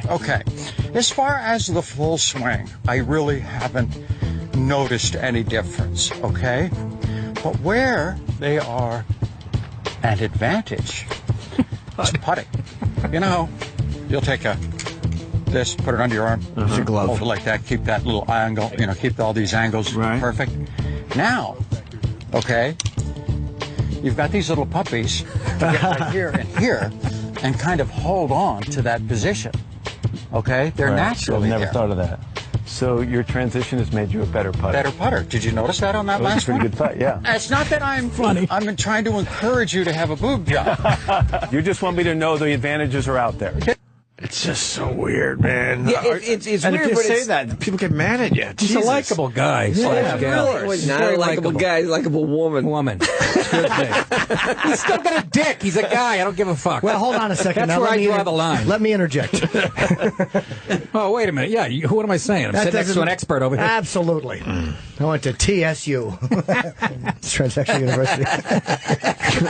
I'm telling you, if you had her in here right now, it'd be the life of the party. It'd be one of the greatest interviews. It would be one of the greatest interviews you'd ever had. I'm telling you. He always has been like compelling. Yeah, I mean, she, and like you said, smart full guy. of personality. I know. All It's that, harder to say she just because we knew. It's like when you for your whole life you know Bruce Jenner is Bruce. It's kind of hard to make a switch on someone you've known for that many years in one way. If I meet someone for the first time and they like that, it's like it's easy. But if you know someone as a he, it's kind of I guess difficult to. Well, say. see, that was my thing with the transgender folks. When there's someone who is transgender, you don't know it ever. You don't know. Sometimes you go, oh well, that's kind of obvious. But other times We you always don't. know. The difference with Bruce, you always know. The difference with Bruce, when one of those, when somebody like that walks in the room, you go, I don't know, maybe it was, maybe that. When Bruce, Caitlin walks in the room, it's like, oh my gosh, look. So, that's got to be even tougher because it's everybody knows who that is and who that was versus the other ones, which are kind of, anonymous. So that's got to be even more difficult. But have you made anything cool with your printer? He's a 3D printer. What's the latest thing? Jeez, I don't know. 3D printer. He's got a 3D printer. Yeah, you can make guns with them. He makes some of his puppets with the 3D. Oh, I made I got online and somebody had made a file for. How have you seen the iWatch? You got to put the magnetic charger on the back. It's a wire. Well, now it's just a stand where you go clunk. So, yeah, it's fascinating. You made the stand? Made a little stand, yeah. Does it work? Yeah, it works great. But how do you get the magnetic stuff in it? That sounds like a true scientist. Well, the wire lays in it. It's ridiculous. This is just a sad, Wait, do you have to put the wire in, or do they? Of course. Oh, okay. No, it's just plastic. Jeff, don't you build helicopters and stuff? Yeah. You do, right? Yeah. What's your IQ, about 230? No, it's not very good. Seriously, no, it's not. I've read how bright. I think what it is, it's... what kind of helicopters you build? Helicopters? You want helicopters? I'll see helicopters. Easy. Rotorway.com. ROTORWAY.com. And you'll see it up there. But yeah, they're kit helicopters. They've been in business for decades. And they build they built these kits, and you spend however much money, and the kit's 95% there. The only thing you have to supply is a lot of time and paint. Well, look at this. Wait, you built one of those? That's a real helicopter? I thought it was like a child's toy. That's why I was asking. No, that's a two-seater. It'll cruise at like 95 miles per hour. This guy's building them for fun. That's his hobby. I thought that was something. I got a coloring book. How do you know you did it right? You're still alive. Yeah, obviously. Exactly. I'm not watching John Denver perform. No, it's step by step. It's an amazing. I'm amazed that they're still in business with the economy the way it is. But I think foreign sales have kept them afloat. So do you fly to your gigs in these? No. It's like, I don't know if you know about anything about fixed wing. It's like a Pitts. It's a fixed one. It's just for It's like a Pitts aircraft. In other words, you're going to fly it for fun on a sunny day, and then that's it. There's no practical use to it because there's a little bit of cargo space, but how do you do the wiring and the equipment and that's what I'm saying. Everything you need not to die? Guy's a genius. Well, no. You just. How big is the instruction book? Yeah. Oh, it's giant manuals. It takes me it's giant manuals. a day and a half to put a coffee table together. But how long will it take you to put one together? I was in my senior year. My senior year in college, my grade point average was pretty good until I got this. It was my final semester and senior year, and I got Baylor University. So I got this my final semester, and my grade point average just plummeted. Dive. Yeah, because I was out in the barn building this helicopter. What's step one? Step one, mounting the landing gear on the frame. It used to be that you had to. He's got the answer. It used to be that you actually had to final weld the entire frame, but they got away from that and they actually final weld it because you get the frame ready to go, which is the most important part. Because you don't want to mess. They probably didn't have faith that people would do that. Yeah. That's me. Hey, look at Fat Jeff. Wait, does it come like that with the whole frame already? No. There's the kit. So the kit's in front. Oh, my God. Are you There's the kit. shitting See, me? it's all on cards there. Fuck out of here. Does it come with like the little screwdriver, like when you get a coffee table from IKEA? Look at this. You have to learn how to fly it. It comes with a handful of the most unusual toys. Co-pilot puppet tools. Yeah. Wow. Yeah. So Walter and I were flying this for what was this for? This was for I can't remember some show. But here's what happened was here's what happened. I said, okay, so let's do some air-to-air footage. And they said, okay, fine. And then they got there that day and they said, okay, we can't do any air-to-air footage because our insurance doesn't cover the cameraman being in another helicopter. And I said, fine. So they did all stuff from the ground. And then when the shoot was over with, this is air-to-air footage here from another chopper. So when we were done shooting, I turned to the camera guy and I go, so you're done for the day? He goes, pretty much. I go, would you like to take a ride in a helicopter? And he goes, yeah. And I go, why don't you take your camera with you? And he goes, that's a really good idea. Really? Yeah, absolutely. So they sent the footage back, and of course the execs were pissed, but they're like, all right, we'll use it. And here you see it. Oh, nice. Oh. Yeah.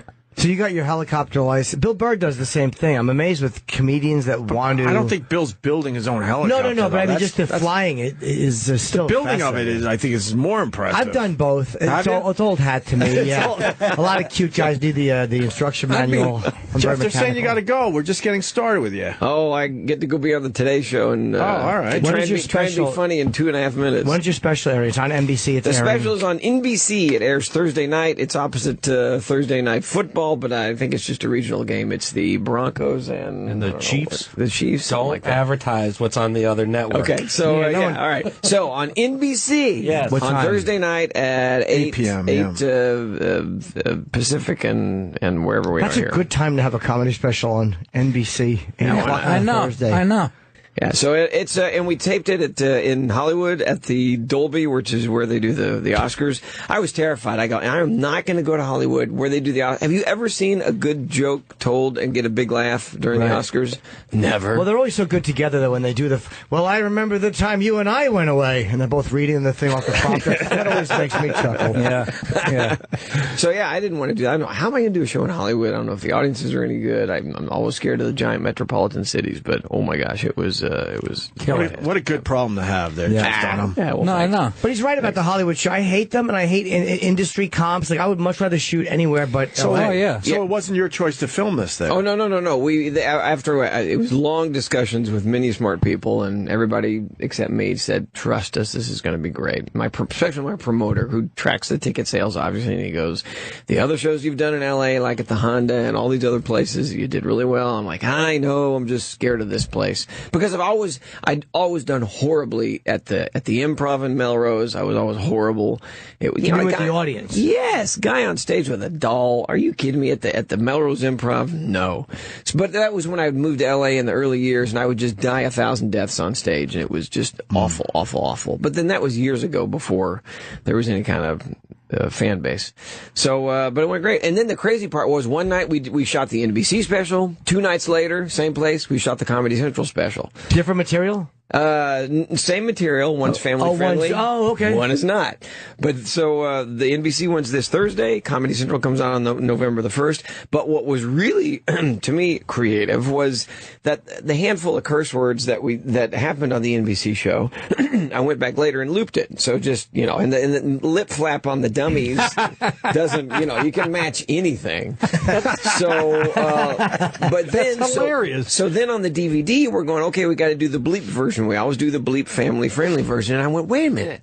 On the NBC, when we replaced a couple of words, why don't we do the same thing on the DVD on the entire show and not only replace words, but make it really family-friendly where the material, if it's jokes that are not so family-friendly, replace the entire joke. I just have to match the lips.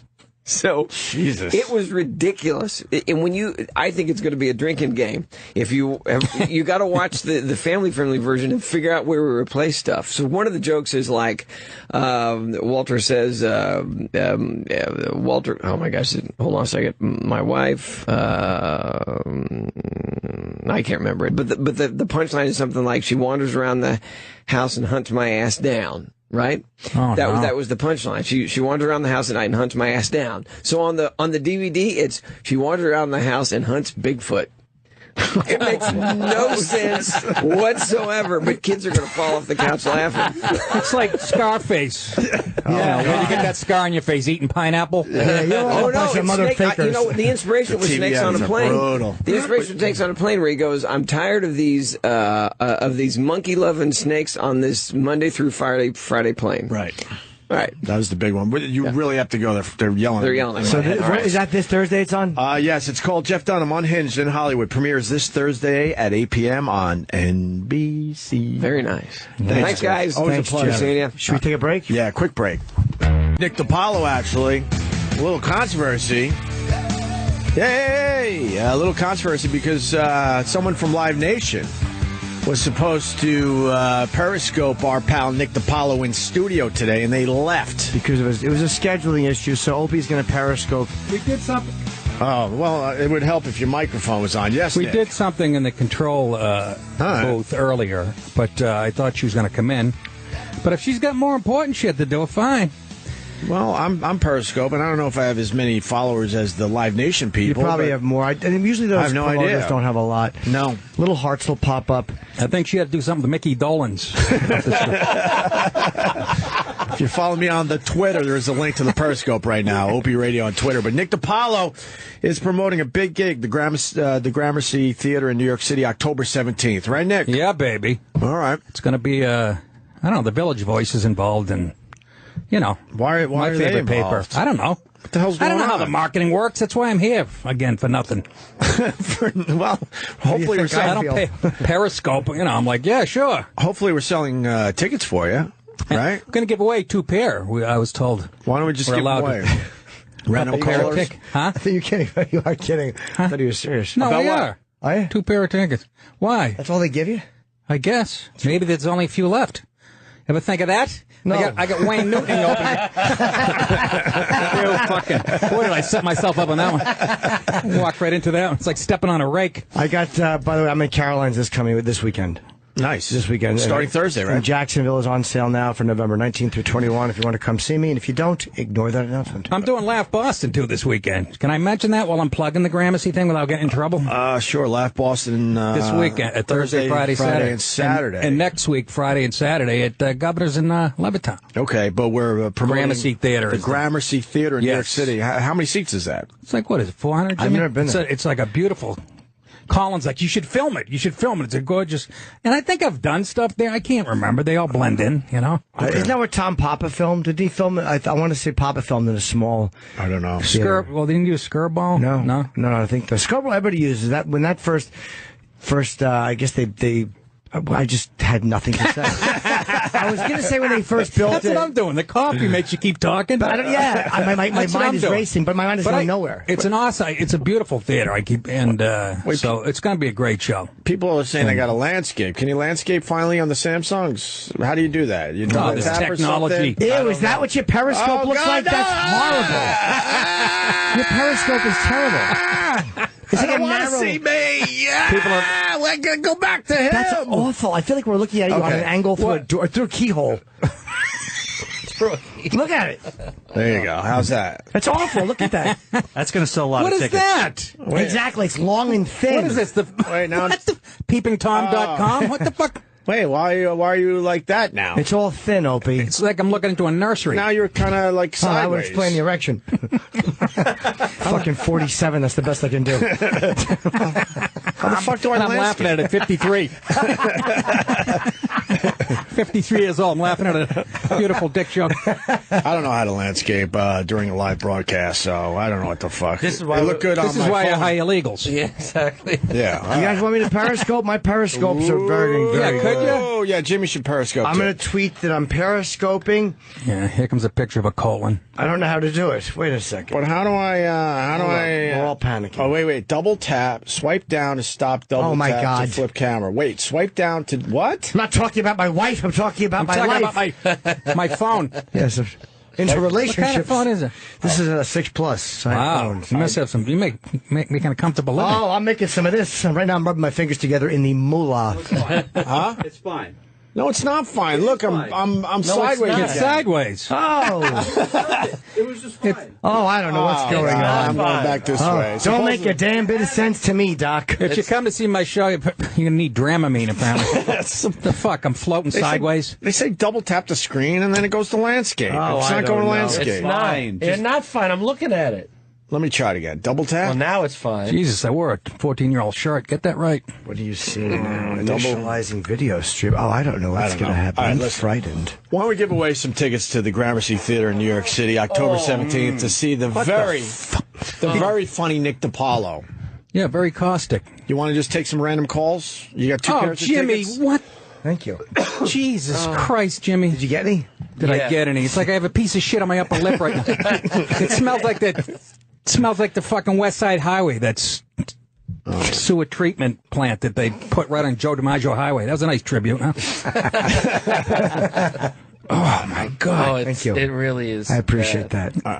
Thing's hanging around. Yeah, it's a lingerer. It's walking over here. It's slapping me in the face. Yeah. Yeah, 2 pair of tickets. Well, hopefully October the 17th. phones are fucked up because not one person has called. That is bad for everybody in this room. I'm sure somebody. All right. You know what though? There's a delay, so hopefully the delay kicks in. So we're gonna give away some tickets to Nick DiPaolo at the Gramercy Theater. There's going to be a pair of tickets given to the. We're going to do a little trivia. We are. Yes, we are. Well, you can't just give tickets. Make them earn tickets. Okay. They have to earn their tickets, and we will have them with. I like to play trivia games. Oh, I love this. All right, we can do that. Who blew Jimmy in 2nd grade? Who didn't? Will be a faster question. Are you ready? Jimmy's little prick was. I heard quite that on the way in here. I'm listening to a best of or whatever the fuck. Almost going off the road. I didn't know you guys started at 7. That's actually late for you guys. Yeah, 7 to 10:30. It's the new hour. Part of the new way. What's this about a new way? There's been some very large talk behind my sleeping back. Boo. All right, we're gonna take a random caller now, Nick DiPaolo, All right, for the great. tickets. All right, I don't even know who this is. Probably my agent. Hi, who's this? It's Jeff. Jeff, what's up? Jeff Jeff good Dunham? seeing you. Yeah. I'm turning off the Periscope though, because they can't. Yeah, don't worry they about can't it. get I the don't phones. give a rat's ass. All right, I thought I would just get you some promotion for the Gramercy Theater. Well, you did, didn't you? October 17th, yes. Get your tickets now for Nick DiPaolo, okay? And then Thursday through Saturday, Laugh Boston and Boston. If you're I'm Hillary turning this fans, shit come off. on out. All right, let's go to the phones. What's your Good name, buddy? evening. Now I can't turn off the fucking Periscope. Great. Oh no. Now it's just me tapping. Hard Okay. reset. All right, there we go. All right, what's your name, sir? I'm sorry. Jim. Jeff. Jeff. Okay, Jeff. You want to go see Nick DiPaolo at the Gramercy Theater? I would love to. Great. That's a good sign. Okay. Jimmy's got a trivia question for you. Yes. Okay. You're going either way. But go ahead. What was Alex? You're going either way, Jeff. I don't give a fuck if you get this wrong. What was Alexander Hamilton's favorite hobby while in Kennebunkport? No idea. Fucking Barbara Bush. That's a good guess, but it's a trick question because Alexander Hamilton never vacationed in Kennebunkport. You lose. What the fuck?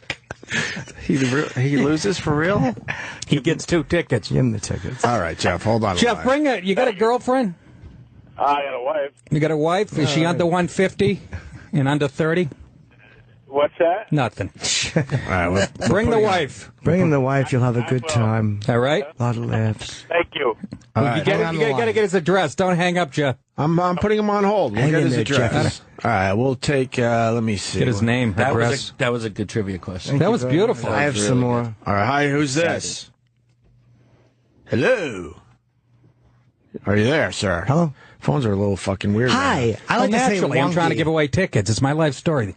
Let's Fucking try. phones go belly up. Let's try this one. Fuck this business. Hello. I'm so angry. Hello. I need to win. The coffee. Hi. Who's this? It's Ted. All right, Hi, Ted. All right, you want to go see Nick DiPaolo at the Gramercy Theater in New York City, October 17th? Who wouldn't want to? That's right, All right, Teddy. yeah, I got to make That's sure you're right, local Teddy. and stuff. Why the aggression? People come from hours away sometimes, Hope.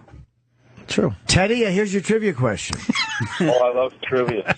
I'm very good. I like Ted's attitude already. All right, I love trivia. What did Harry Houdini do for a living before he was a magician? Ooh, good question. That is a good question.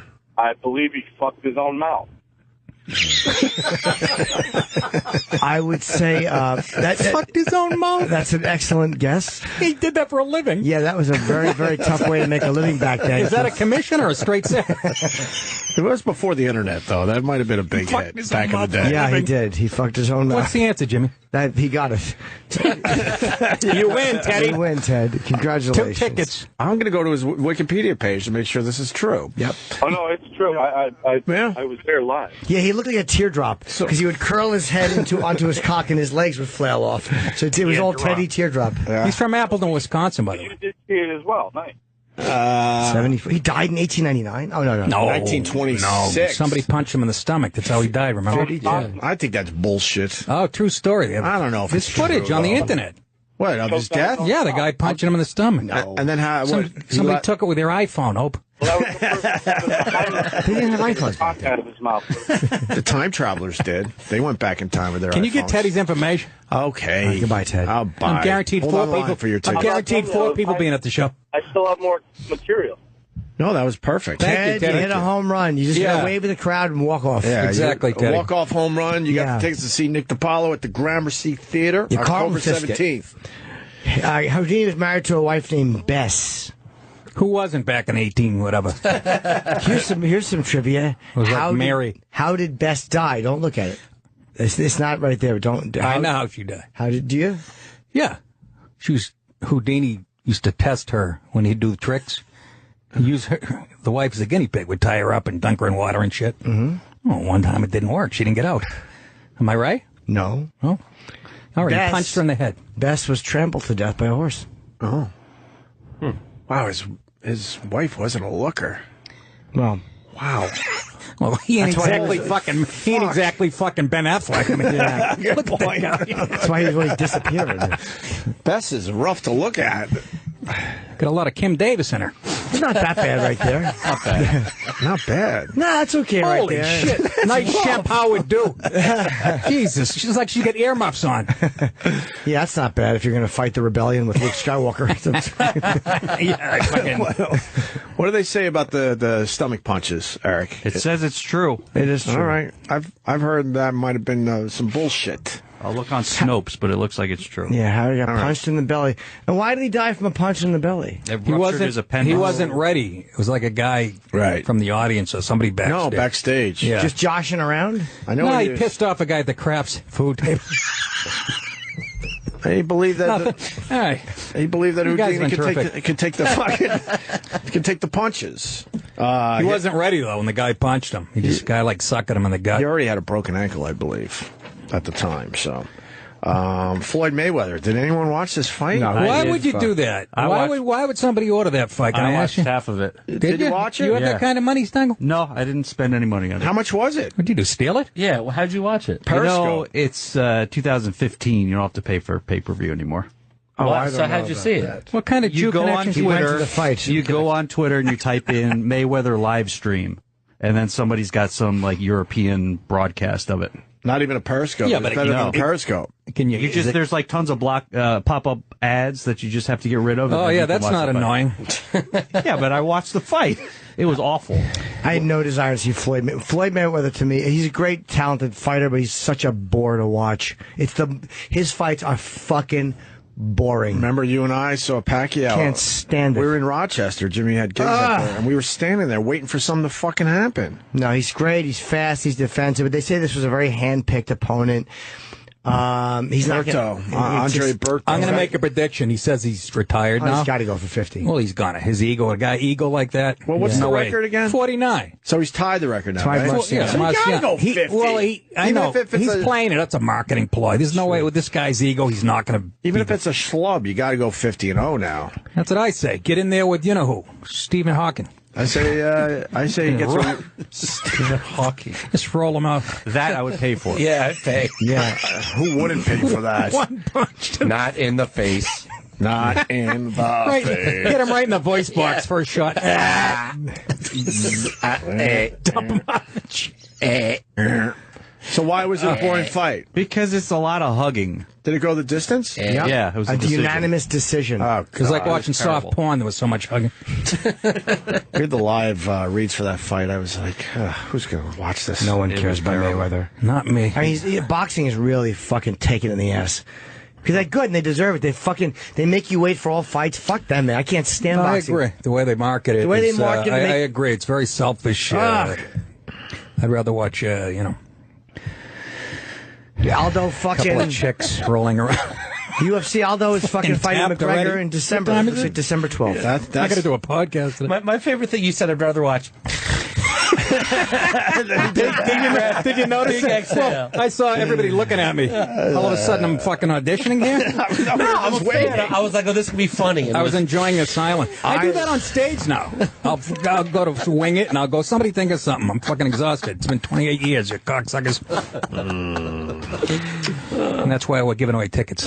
But Miss America contestant asked if Tom Brady cheated. That's going to be just nonsense, right? I don't know. I always interested in their questions. And thank God they finally gave Vanessa Williams an apology. yeah. When? That was long coming. last night. What was the apology? It was for taking her crown because she posed nude. No, remember the picture was her with another broad. Remember? Yeah. Why is that punishable? I remember, and That should give an extra crown. Reward. Am I Yeah, right, exactly. Jimmy? A crown on each nipple, for Pete's sake. and she was pushing the mound up. Nice. Let's go to that picture. She was pushing what up? Her mound. Really? Her vagina. Fat chick? No, yeah. Oh. Let's go back to the original picture that got her in trouble. What year was that? 30 years Believe it or ago. not, 2007. 2007, okay. Let's go back to 2007. Yes, it was 1951. She was sipping at the wrong fountain. I think we're talking in the 80s, right? Yeah, it was the 80s. Oh, yeah, look, the broad was sniffing her ass. That's fucking Remember all hot. this? Yeah, there's the one I remember. On a chair, getting her hiney sniffed. It looks like the girl's blowing up a Vanessa Williams dog.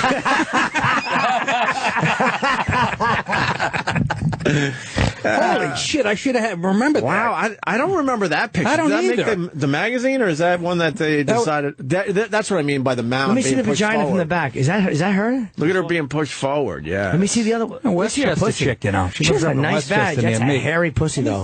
Looks like an army soldier in there, doesn't it? What the fuck? Yeah, go to that one. That was the one most whacked These off are to. awesome.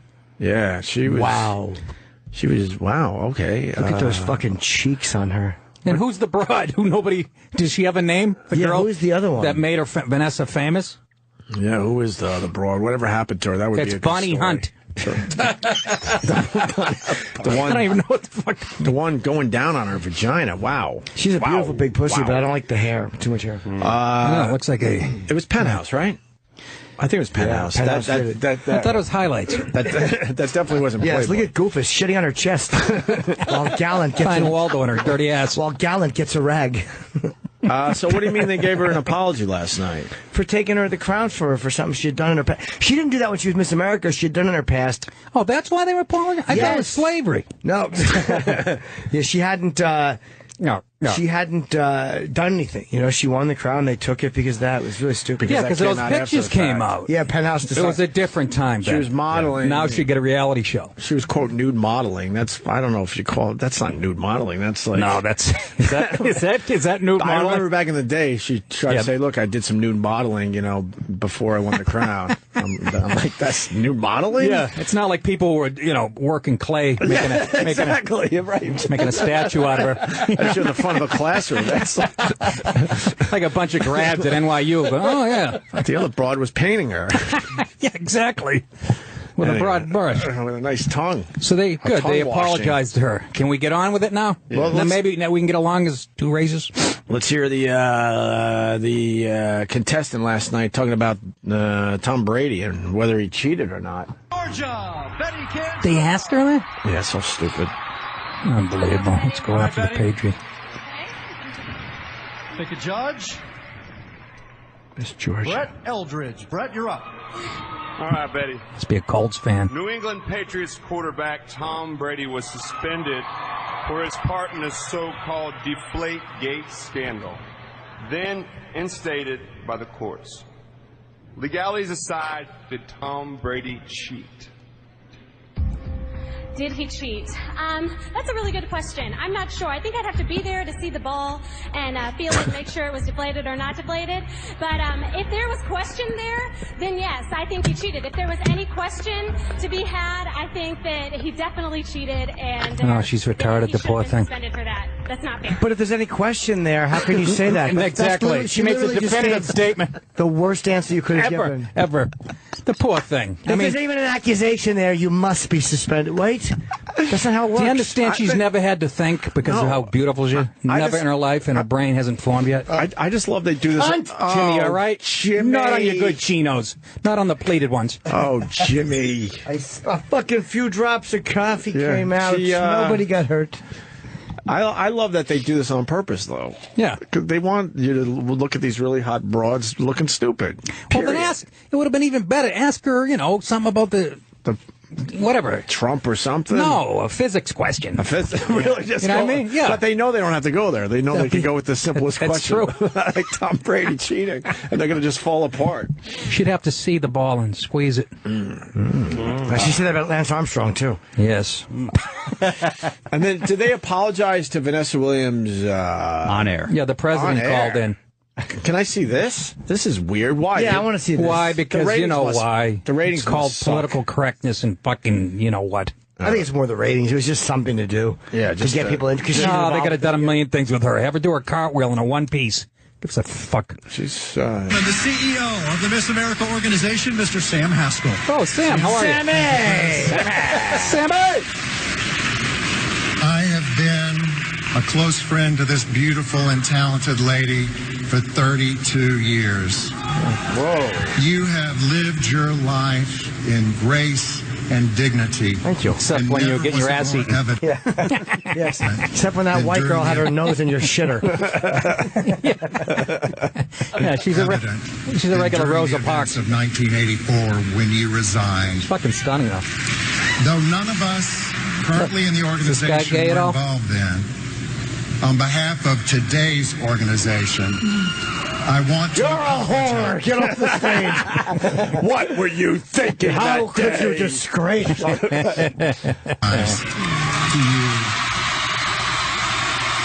and to your mother. And Miss tell your mother. Williams. I want to apologize. Listen to for this anything fucking that politically was said correct or bullshit. done that made you feel any less the Miss America you are and the Miss America you always You're a will Miss be. America, fella. It sounds like he should be. Oh, please. Oh, You shitting me? oh. This guy's got a pair of pumps on right now. I think this is important business. Thank you so much. Sam, so unexpected, but so beautiful. So unexpected, really? Yeah. Did the best that I could as my reign as Miss America in 1983 to 84. Then she burps. He's like, what was that? On behalf of my family, my mother in particular. Why the mother Brian so Edwards, much? who orchestrated Because this. she'll be dead soon. But why is the why is the mommy? She's in her late hundreds. Look at the poor prick. You're kind of right, though. But why are they apologizing to the mother? She's not pleasant looking. No. I'll say that. Looks like Yogi Berra, for Christ's sake. Goodness entire gracious. thing to bring me back, and your leadership, your integrity, Very true. and you bring And your this $3 passion back tux. to You what it prick. ought to be. I Good love point. you. Oh, that's good. That's always nice. She looked like she had some integrity in those photos, huh? Sure did. Black and white photos. She wow. As Uncle Junior said, she was as game as they come. Yes. But why would she even go there? Like, nobody remembers this anymore. She Why? has That's how bad she wants to be famous again. Well, she probably knew that they were going to You know what I mean? apologize. No, I know she knew she was. Of that course. They were. She said, this is so unexpected, really? I know, but why she's- is your mom in the audience? But she spent all this time, changing her image. She has a full acting career. Anybody watching now does not remember. Now they're going to Google her. Now she's got a whole Yeah. new generation of fans. They Ones get to that see eat pussy. her mound. I guess. She's pretty hot still. How did mound She's come very about? hot. That's one I never. I think I went high school. I think we used to call it mounds in high mound? school. A mound? A mound. Oh, no, we called it an almond joy. You go ahead, candy bar terminology. We used to go with headless buffalo.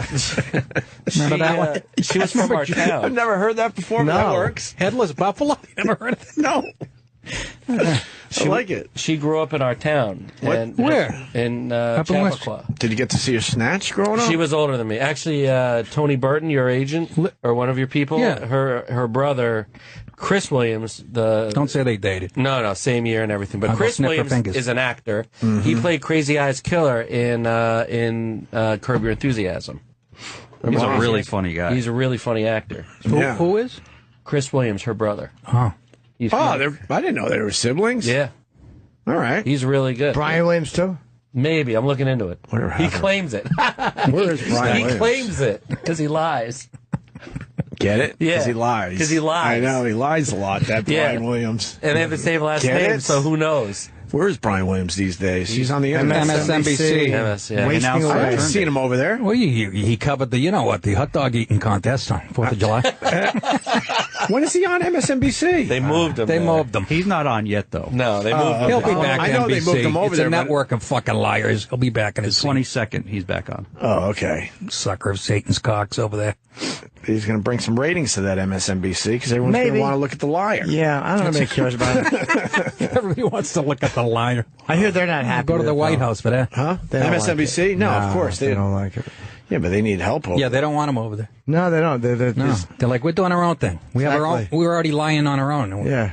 I want to know who the pussy licker was. Jim Norton. And where is she today? That's what I'm saying. I really want to She know. made- I don't know why. She made but this broad famous. She was the one licking out. She's doing search commercials. That's hilarious.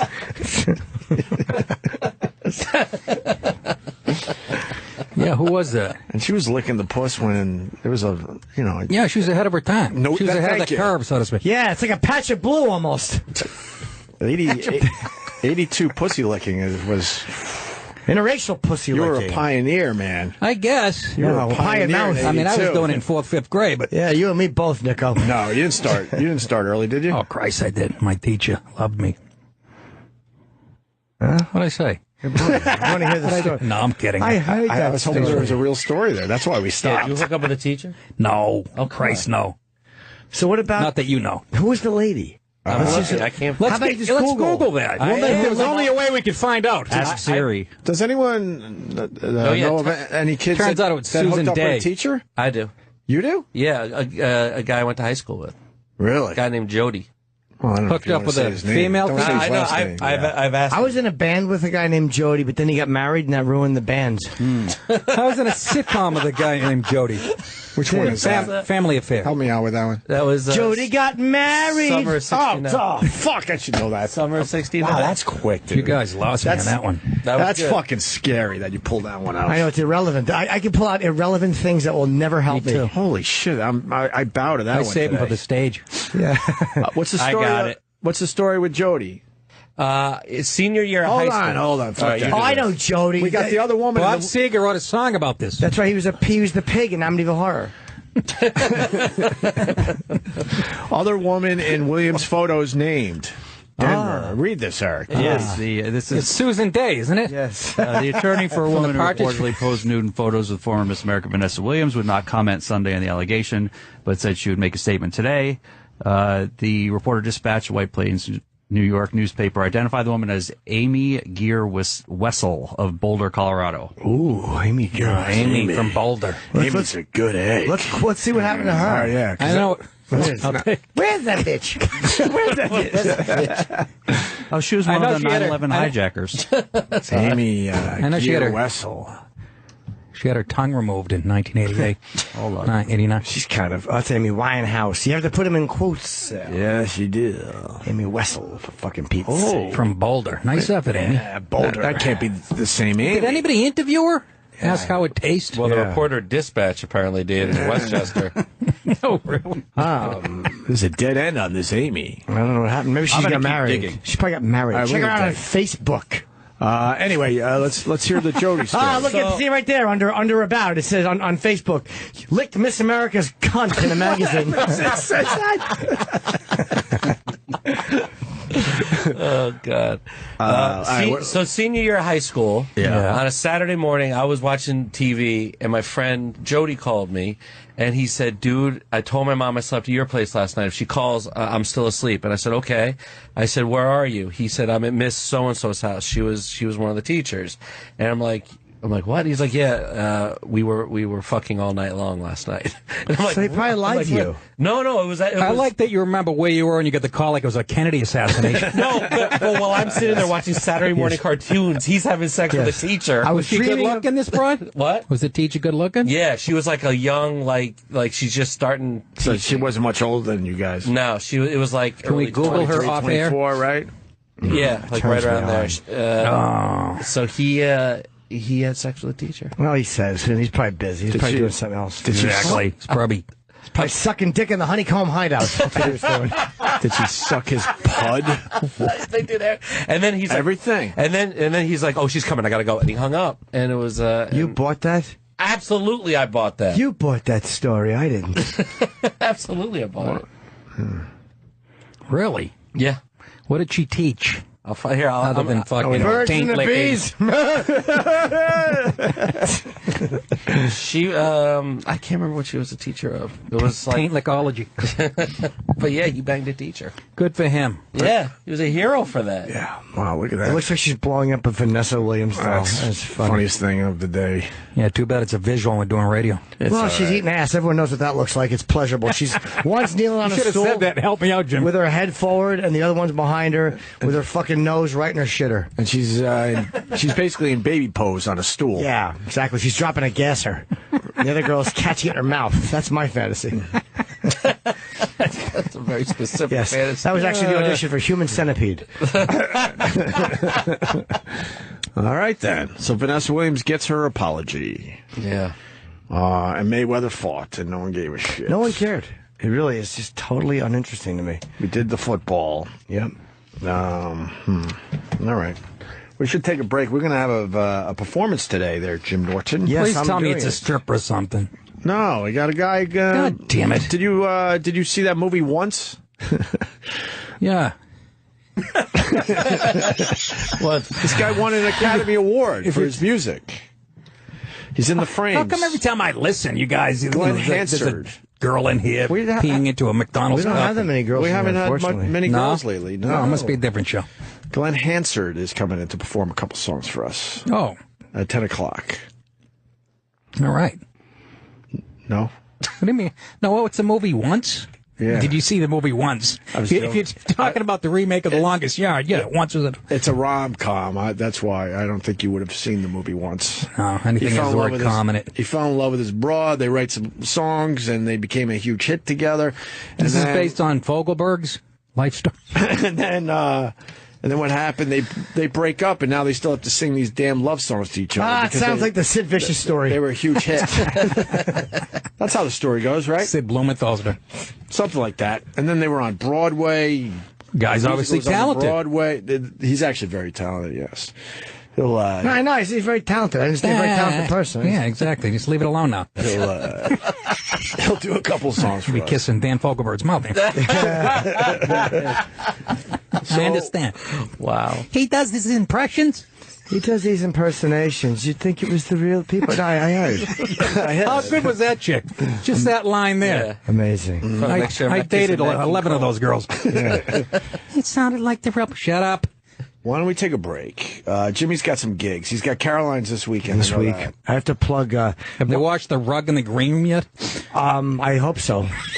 Because I like to eat off it. I couldn't think of anything funny to say. I really threw you an outside pitch. What's wrong with the rug? That was horrible. It's really bad, huh? Yeah.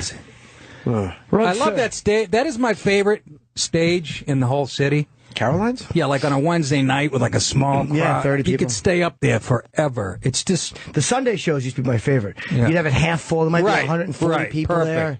Great. Don't they feel too close to the stage? They're all around. A little bit. That's my only thing. I need a little space because I get distracted very easy. Yeah. But yeah, there's just something very, I don't know. I was able to come up with a lot of new shit off the top of my head, like on Wednesday nights here, just fucking around. Right. It's just very, but they are a little too close. All right. So I'm doing one of the things too is I have an email address to give out.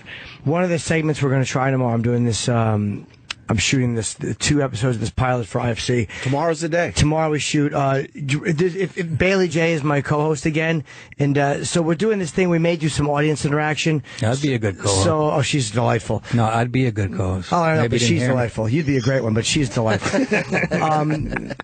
Jim and Bailey J, if you have anything that you like, we're going to do a thing with Jim and Bailey Advice. So if you want to try that, just email to Jim and Bailey J any questions you have. If you're going to the thing. Even if you're not, and we may do it and it may air. Great. So if it's anything that's interesting. Yeah. And if we don't get anything, we'll just do it from the live audience.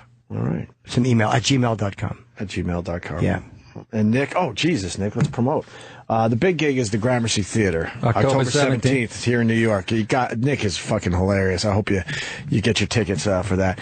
And then Laugh Boston this weekend. That's for the Boston people, Thursday, Friday, Saturday, and the New Hampshire people, and yes, some of the Vermont people. Absolutely, a little bit of it's in New Connecticut England. too. A little bit of Connecticut. Absolutely. Comes up. Puerto Rican family from Hartford come up in a minivan.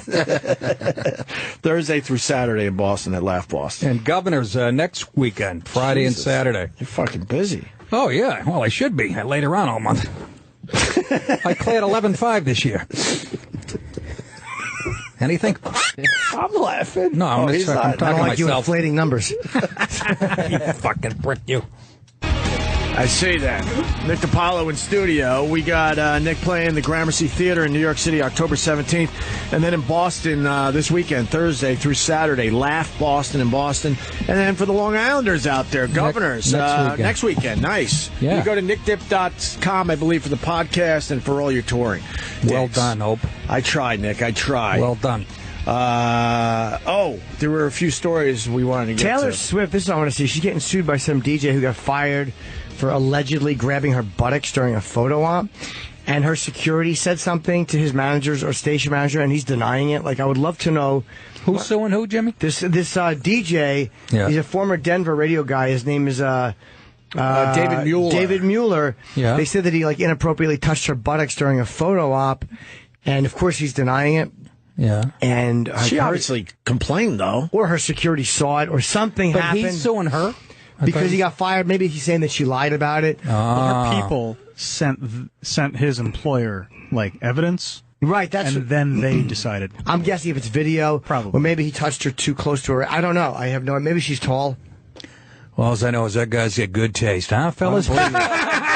Beats getting fired for being tardy. Wouldn't kick her out of bed for purging cookies, huh? Yeah, sure wouldn't. Sorry, he probably grabbed her ass, right? I don't think he grabbed it. No, he probably bumped Probably it. I doubt bumped he against grabbed it. I doubt he Dumped against it. Bumped against I it. thought he said dumped. You know, No, I doubt he grabbed it. dumped against it. Yeah. That would definitely be a lawsuit. Yeah. One for Judge Judy. Who knows? Boy faces assault charges. You heard about this in middle school? This is something I that hear you- about 3 of these a day. Which one is this This is now? what you preach about there, Nick, and we're certainly with you on Oh, this. did he kiss the little girl or something? Boy faces assault charges for a kiss made on a dare. Yeah, that's what fucking radical feminism has brought you. At a middle I don't think school. assault charges are warranted. I think that's a little harsh. Dumb kiss. Well, that's the world we live in. Thank you, feminist twats. Although he shouldn't be just kissing some fucking strange chick either. Oh, bullshit. Nah, he shouldn't. Ah, kiss my grits. I wouldn't bother. 3 years old. Where was the He's in high school. Where's the kiss? That's Was not it on- middle school. Was it on the middle cheek, school, on the yeah. lips? Where was the He kiss? stayed back.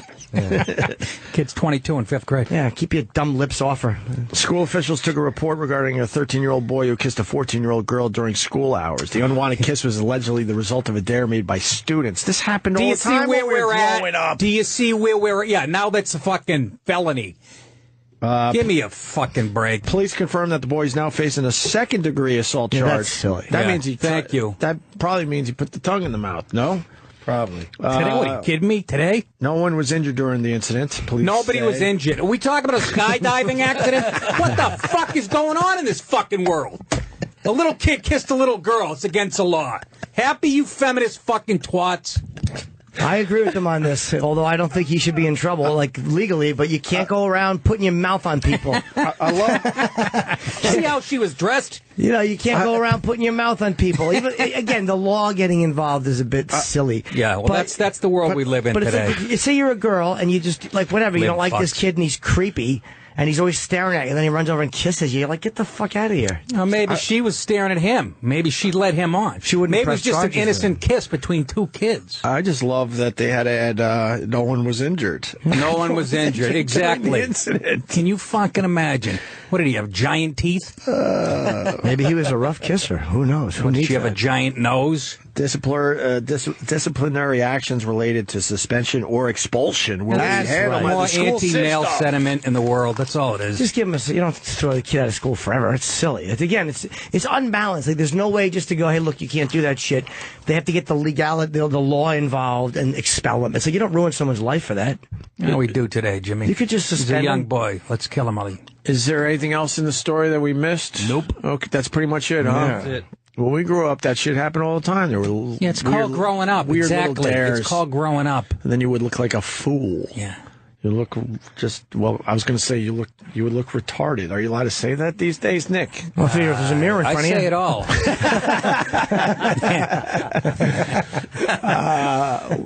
Yeah, you do. Keep saying it. I'm keeping it alive. Woman caught having an affair in a public parking lot. This story is wonderful. We have the news story, right? Make it. Is that the guy with the Superman outfit? Yes. Yes. This is a great story. Let's just go to the tape.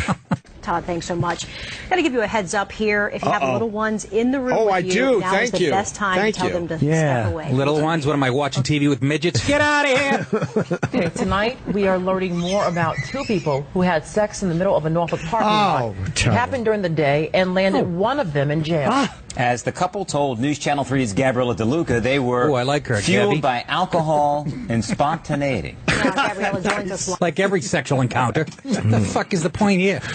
live near He dramatically Janet says Shopping that, too. Center with the interview new at 4. Gabriella? Gabriella gets...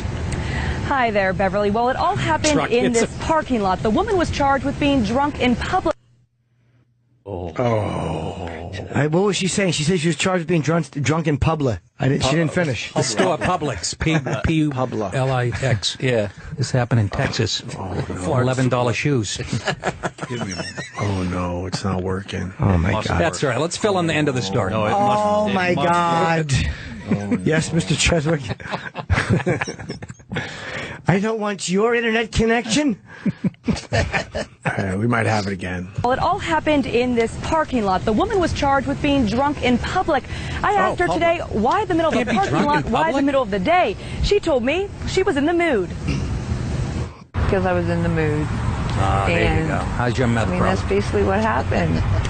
What got you in the mood? Alcohol. From tipsy to... Oh, I'm thinking they're in a car. Oh, they're laying in the street. Oh my God. Like a couple of German shepherds. Just laying in the parking lot. Look That's at a little this. much. Kimberly Jackson is blaming alcohol for this. It landed her in jail, charged with drunk in The public. guy was laying on his back and she's straddling him in the middle of the parking And not lot. even a parking lot with a bunch of cars. No. Yeah. It's like a parking lot like at one of my shows. And the biggest crime, they're taking up 2 spots. Yeah, exactly. That was a handicapped spot they're fucking in. There's a couple of cripples who want to fuck there. The alcohol made me think that I wouldn't. I love this girl. I'm not into, She's brain dead. you know, erotic public sex or anything like that. Good girl. You are, sweetheart. But that's what you did yesterday, though. I know. I That know. was all the alcohol. Police say her boyfriend was unconscious, but he says he was just passed out from drinking. I'm sitting here trying to clear her name, letting her know I can sit there. But why in the middle of the day, in the middle of a parking lot? But everyone wants to be spontaneous. Not being disrespectful to you, have you ever been spontaneous? Not that spontaneous. Okay, but do you see my point? No, I don't, Something like this going to happen again? No. Watch this. I don't know. He said that like Keith Robinson. Yeah. Didn't he? Yes. I don't know. By the way, I don't know. If you don't recognize that guy, he was he was on What's Happening. He got them to record a Doobie Brothers concert, and he's like, "I'm going to jail for a fat kid eating popcorn." So he passed out. How well does your dick work when you're asleep in a parking lot and it gets hard? I know. I lose my erection if my cell phone light goes off. Jesus, this guy's a fuck. That's a man. He's a true superhero. He's wearing the Superman shirt. See, and I want to see how she wraps this You're going up. to see more of this shit because they're famous now for their 10 minutes. That's all this is about. Yeah, let's go back to the tape. Well, police say she could be facing more charges, but her boyfriend says he doesn't plan to file any because he gave consent. Live in Norfolk, That's the DiPaolo issue? DeLuca, News Channel 3. That's the issue. Well, they look at like, did he give consent? Because it's the same thing if you fuck someone when they're sleeping. But he's like, yeah, it's fine. Yeah. Again, the laws don't. He bailed her out. A woman blowing a guy who's passed out is not rape or any of that, and let's stop pretending that there's no difference between the genders. Thank you. But what would you do if you walked by and you just saw that happening in the parking lot? I'd jerk off to it. Exactly. Well, let's go to Ron in D.C. No, not those two. They were fugly. Let's go to Ron in D.C. Let's go, Ron. Yeah, I just want to. Hey, if he's passed out, there's no way he can give consent. That's right. It's got to be the same both ways. Maybe he did right before he passed out. I think he banged his head. I don't know, man. Seems like she raped him, but I know. not the worst thing. It is a double standard, though. If the girl was passed down the parking lot. Well, that's what I'm saying. Yeah, but I it mean, isn't a double because the laws now, apparently the laws, a guy could sue. And I'm saying that's silly because he's not going no to. woman can rape a guy. All Watching out, boys. Thank you, Ron.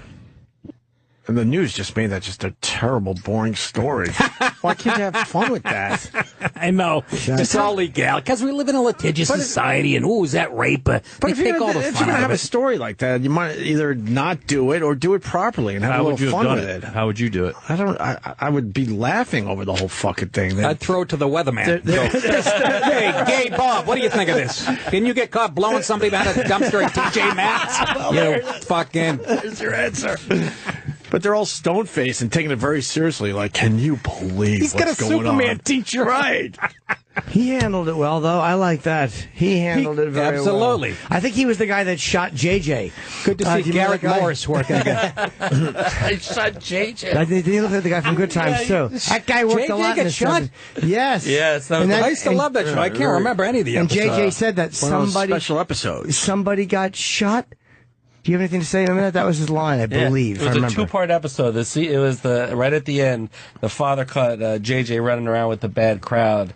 Didn't you love John Amos? I loved He was in here. I loved it. What? Yeah, we had him in. I would love to meet that He guy. was doing a play next to the cellar. And I text with him sometimes. He was doing a play next to the Yeah, he was doing a play next to the Comedy Cellar, and I went and saw it, and it was good. And he came to the cellar, he was hanging out. He was really a really nice. He looks exactly the same as he did 35 He was hanging out at the cellar? Yeah, he was outside. So How come every time I go to the cellar, it's me and Modi and Greg Rogel? A couple of years ago. Just Sage Christ. Hey, Tom Cruise at the cellar last night. He brought in De Niro and fucking peaches and cream. You know he's missing by a day, Nick? What? I want to see JJ get... Oh, my God, that's Leno. Oh, my God, that's Leno. What? That's fucking hilarious. What the fuck is this? I bet he wrote for Jimmy Walker. Oh, he did. Yeah. Leno and Letterman both wrote for Jimmy Walker. Holy shit. Leno pops What's up. the difference between VD and your coal? Very little. James Evans Jr.? Yeah, right here. Just step in here, please. Yeah. Step right in, please. He's walking in. Mr. Evans, I want to thank you for coming in. Huh? Oh, you'd be surprised how few people who suspect they have VD will even seek treatment. And VD is the biggest problem with kids around your age. That's a good point. I thought it was an older person's disease. Oh, no, not at all. The next biggest group to get it are kids younger than you. Matter of fact, it's so out of control angry now doctor. that 1 out of 5 high school students will get VD before they graduate. Absolutely. Looks like he was the guy from the Gramercy Rips from the Warriors. Can you dig it? Cyrus is JJ's doctor. Cyrus. He's got amazing polls today. Yeah. God damn it. Is this? Did he get shot in this? No, this is JJ's dick got shot by a bad vagina. All right, wounded. Where's the one where he gets shot? I don't remember that show getting preachy with PSA shot messages. They all did. We didn't realize they were doing it back then. That's though. right. You didn't Exactly. know. I didn't have my degree in writing. Until the actor came out at the very end and said, you know, today, remember the different strokes when Dudley gets molested in the tub and they had to make the announcement, all of your erections aside, this is a very serious issue, and this boy should have known better than to drink wine and get into a tub with Mr. Carlson from WKRP in Cincinnati. He could have eaten Lonnie Anderson's ass, but... I believe our musicians here. All right, we'll get them in a second. Yeah, just kidding. Really fast. All right. The Whitney Houston hologram. Whitney Houston's touring next year as a hologram. cool. As a hologram. Yes. No. Yeah. Can I do that?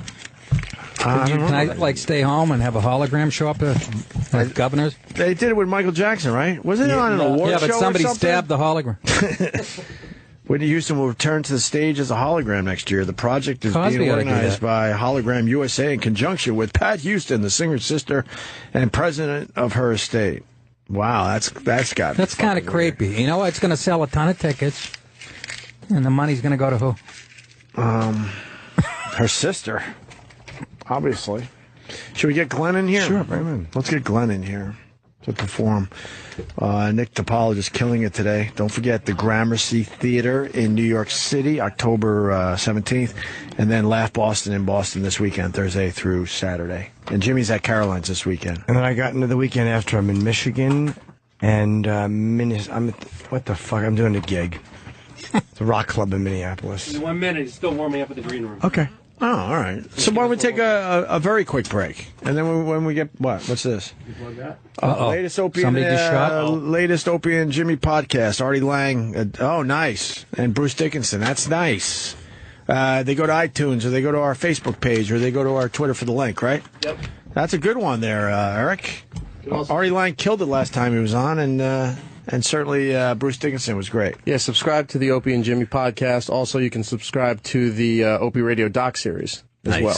Good can for get you both. for doing that. By the way, something we said made it to CNN.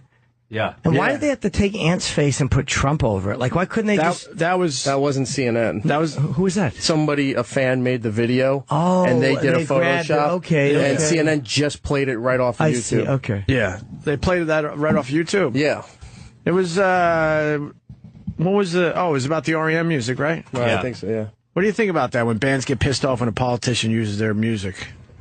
REM got really pissed because Nick DiPaolo, Donald Trump I think used... Michael Stipe's a douche. Yeah, Donald Trump used That's State what I of the World. think. Good.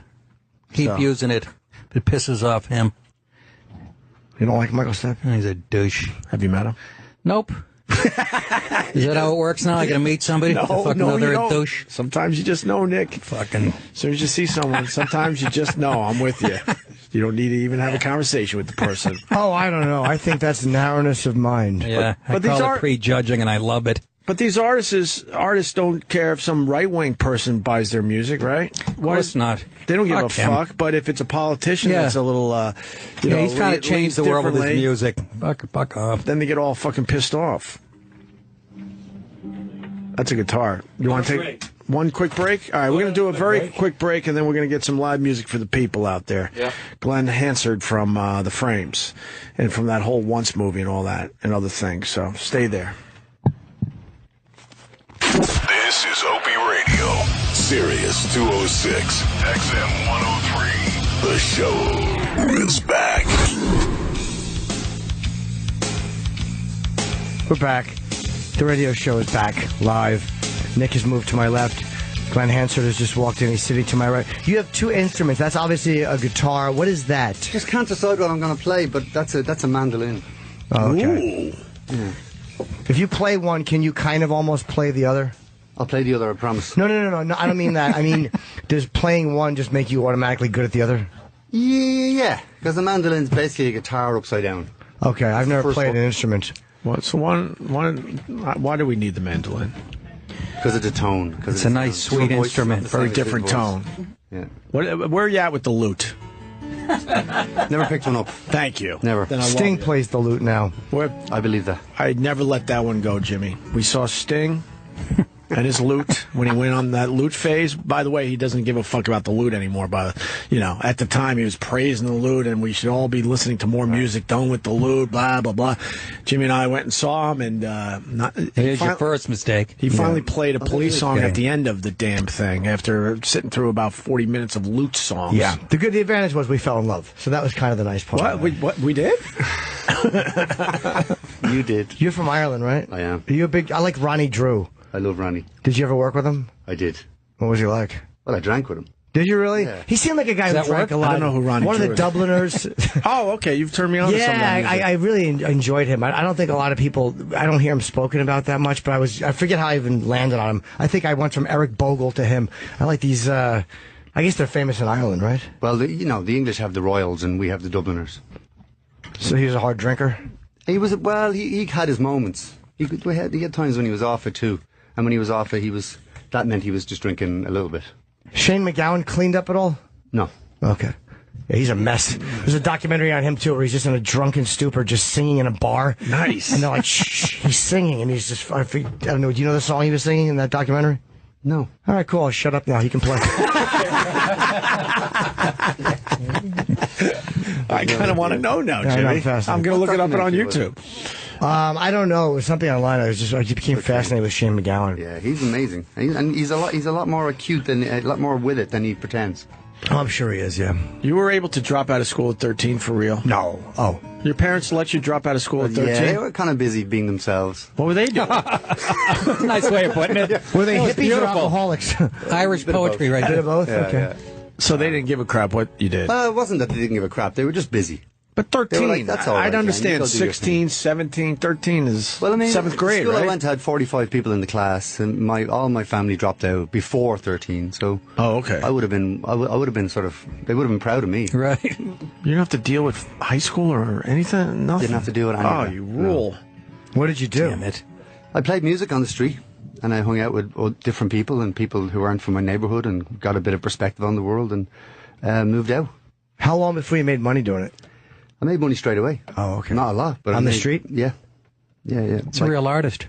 Yeah. That's a real artist. And then would you go home and give your parents the money? No, it wasn't that much. I would make my dinner money out of it. I'd make, cups of tea. So it was never money enough to pay my way in the house, if you like. I was still living on the good graces of my folks. So were they not feeding you? They weren't, no. I wasn't there. I slept there. That was it. It was bad? It was great. Oh, you like it? Yeah, that sounds like a great life. Do whatever the hell you want at 13. I would have been scared. I had a curfew of 9:30. I was a bit At that sheltered time? as a boy. Yeah. 9:30, Jim. My friends would laugh at me. At 13? Yes. It's terrible. No, if I didn't show up for a week, my mother would be like, how's it going? Where were you? Yeah, I'd be sleeping out in cars and out with friends and getting drunk and sleeping in sheds, and it was it wasn't a problem. Wow. Okay. Yeah. Are you all right? Are you happy? Yeah, I'm grand. Okay. When did you make it? When did you realize, okay, this is all going to, turn into something for me? Oh, I mean, still figuring that one out. Oh, come on. You won an Oscar, didn't you? Yeah. Doing pretty well. Were you there to accept it, or did you not go to the ceremony? I was there to accept it. Yeah, fucking right, I was there to accept it. Yeah, it was a great experience, a wonderful experience, and kind of tricky afterwards, like there's definitely a moment where you go from being the guy who's trying, fighting, looking for it, doing everything you can, and then suddenly you're the guy who's kind of done it, and it's next, in a way, and then you have to kind of deal with the fact that the clothes, the suit you've been wearing for the last 20 years, suddenly doesn't fit you. So it's kind of a weird one, but really interesting. It's been a really interesting period of acceptance and figuring it out, just figuring it out as you go along. Yeah, and where is that Oscar now? My mother has it. Really? She has that. Yeah, she was definitely very happy with that. She took that. Yeah, she took that. And no, she's great. She's great, but she's her kind of her value system would be kind of slightly different to mine. Right. And the ones I wasn't doing anything until I was on television in America. That was, or there was like that thing of like, so you're on Top of the Pops, or you're on, and so the Oscars was something she could really relate to. Right. And then she realized, I brought her with me. Holy crap, you made it. You brought your mom? Brought my mom with me. She told a really interesting story. She met Ringo. We were brought to all these parties the week leading up to wars, and she met Ringo, and I heard her tell this amazing story where she said to Ringo, "Now, do you remember back in 1963, I climbed into the dressing room, her and three of her mates climbed into the dressing room of the Beatles in Dublin when they were playing the Adelphi cinema, and they knew the back way in because they used to break into the cinema all the time. And they got in and they hid under a table, and next thing 4 people walk into the room and she's hiding under a table, and it's the Beatles in their own dressing room." Wow. Oh my God. And Lennon pulls up the curtains and just calls the security guy, "Hey, there's 3 more in here." And basically the girls were kicked out, but she expected Ringo to remember this moment, and was bummed with him properly that he didn't. And he was like, "I don't even remember being in Ireland." That's great. And Oh my God. is Van Morrison really one of your favorites of all time? Oh yeah, for sure. Do you ever hear Brown Eyed Girl? It's a good one, that one. Deep cut. I hear he's a tough one. He's a great man. I hear he's got a tough personality, though. I heard him in an interview. He said, "I'm an introvert in an extrovert's business," and he's right. Yeah. Because walk into this room in the wrong mood, and you're going to have a terrible interview. Do you know what I mean? Oh, Christ! So it's like it's happened. You got to be. Yeah, I know. It's happened a few You got to times. be on. If you're not on, you're out. But I've heard he's difficult at times. He is difficult. He's difficult in some way. He's difficult if you're expecting him to be something. If you're not expecting him to be anything but who he is, then he's probably wonderful. So, and you finally got to meet him? I got to meet him, yeah. And did it go okay? Were you happy with that? It was tough enough. I mean, I met him at a party, and I was only young. I was like 20, and I was playing on the street at the time, and my friend who invited me over to his birthday party, and I was really freaked out because I was a huge fan. Him and Dylan and Cohen are like the holy trinity, if you like. And I went to the party, and Van was singing it, and Jerry Lee Lewis and Van were sitting at the table, and there was only like 7 people at the party. It was a small party, a few kids and some dogs. It was like a kind of a very chilled out situation.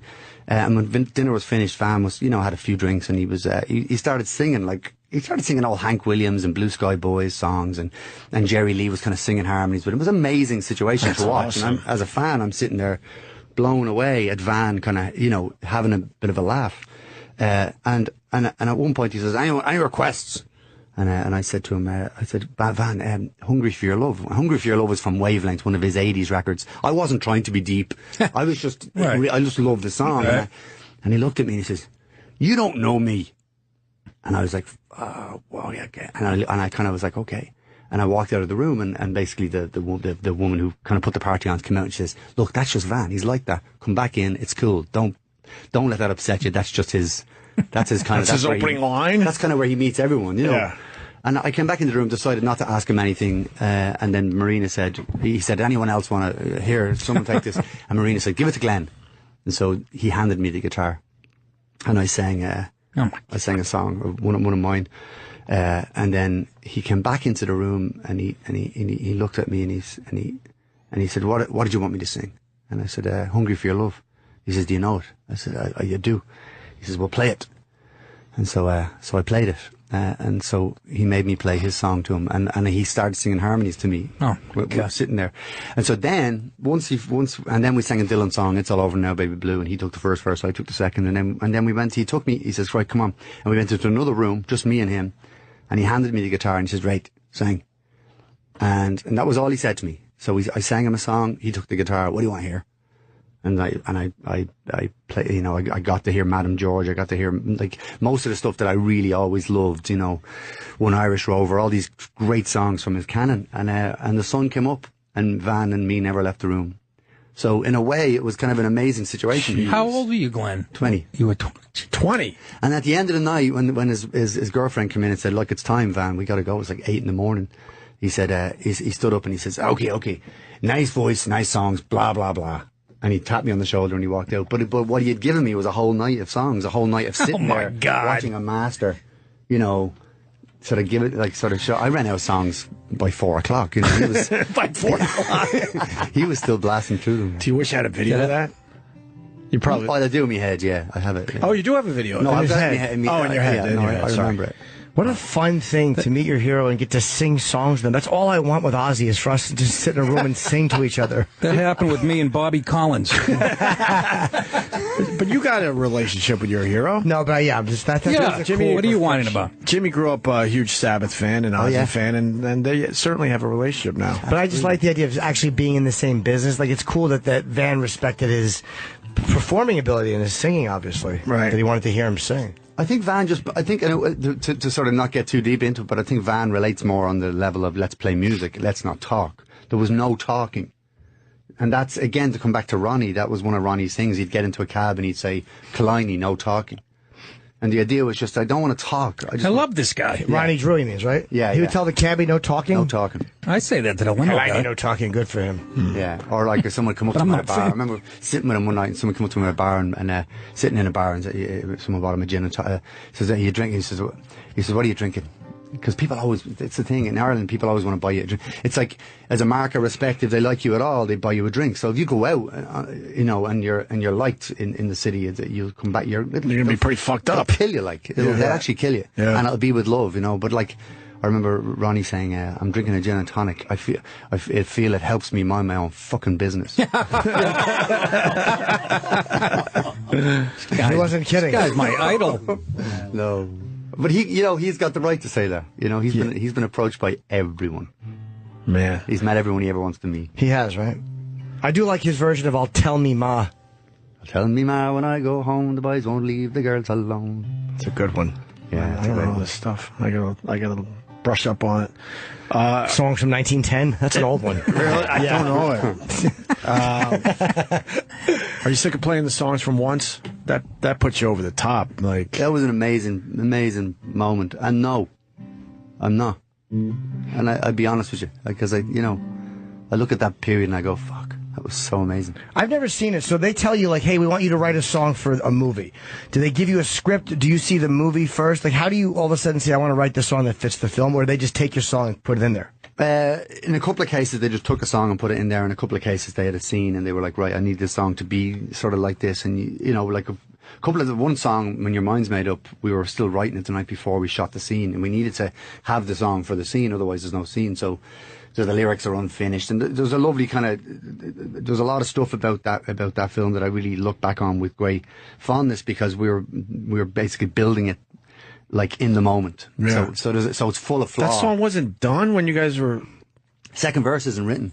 Wow. Yeah. Do you write it kind of around the scene, or you've seen the scene, or you've seen the script, obviously? Well, yeah, but the script was only a guide in that case. Because we weren't actors, John was like, this is the storyline, but forget about what it says on it. Just get to the story. So it was the same with the songs. Everything was kind of loose. So that'd probably ruin it and just write literally what was happening in the scene. Yeah, too on the nose with your lyrics. Exactly. And he walks through the door and the closet's closed, and he yells at his wife and he kills himself. A little too on the nose, Jimmy. Can you? And he throws a jar of mustard at his wife's head. And you guys were in love there for a while, right? No, we're just talking. Well, what makes it fascinating is they were in love. Then this once becomes massively huge. Now they got to tour it, and you're not in love anymore. Well, that was all part of it. Yeah, well, I mean, that's put any kind of strange, though. I'm thinking. Oh wait, you and I don't know the song. You and a woman sang it together, and okay. I don't. And they were in love, and then when it was time to tour these amazing songs, they weren't an item anymore. Oh, it's the worst. Which is kind of strange. That's How do you get through that? You just imagine another chick when you're fucking your wife. Oh my God. Well, we didn't. We didn't get through it. We didn't deal with it. We just ended. Right. So it's that's probably the most honest way to put it. There was no way to, you're dealing with a human being there that is so real that there is no faking it. Mm. Just leave it. I think there was definitely a period of time where you guys still had to sing the songs on stage. Even sure, yeah, but it was difficult, and we just stopped. Right. And then you finally just said, "Fuck that." Is she a well-known singer? Yeah. What's her name? Who sang the I don't song? know her name. Oh, okay. I thought you guys referred to somebody I should know. It's been many years now. Oh, okay. It was 2006, 2007, somewhere. Can you imagine having a tour with your ex and sing love songs? How hard that would be? And I wake up and I see you, and you're like, ugh. Awful. It was actually kind of beautiful. You enjoyed doing it after? It was. Yeah, I mean, I enjoyed it because as a musician, your song is the thing. It's not about you. Right. You know, we don't have that concept in America. It's always about us, especially comedians. As comedians, you don't think, like, imagine doing good-natured jokes with your ex. No. No. You pull out the hammer and humiliate her in front of everyone. Exactly. Spit on her feet and walk out. Online, in person. Wow. All right. Well, Glenn, you got another solo record coming out, right? Yeah. Didn't He Ramble? Yeah. Is the name of it. Is it available yet? On Friday. On Friday? It comes out on Friday. It's your second one. Mm-hmm. Second solo record, anyway. Yeah. Cool. And let's play some songs, no? Sure. Just trying to figure out now, in the mood we're in here, where to go. After all that, I'm sorry. No, it's good. Okay. Jeez. Awesome. Wow. One hand sword. Wow. Unbelievable. And a fine verse. God. Of I'll Tell Me Ma at the very end. Thank you, sir. It's quite enjoyable. That was unbelievable. That was amazing, Glenn. Thanks, I wish I could sing. I would just get laid all the time. Instead of telling dick jokes. It's so great. People just love you when you can sing. It would be a nice skill set. It's so nice to be able to do that. I want to ask you about your guitar and the hole in it. Now, that's so the sound comes.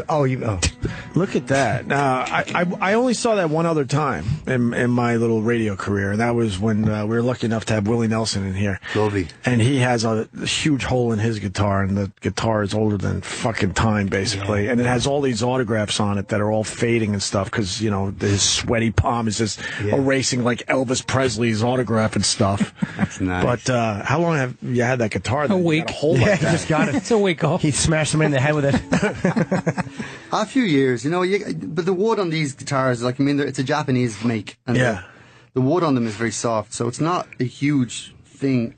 I mean, because I was a street musician, you're hammering the thing to get yourself heard. Yeah. And I never lost the habit. So even now when I play, it's like I'm always beating the things heard, even though there's amplification in mics, but it's that thing I still. It's just what you're used to.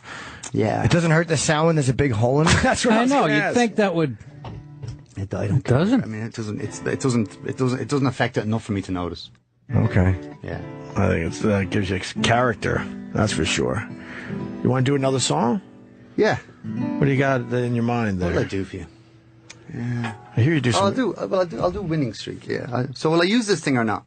Well, I was just fucking around. Yeah, whatever you want to do. Yeah, I want to hear that to the mandolin. Yeah, I'll give that a shot. Yeah, let's do that.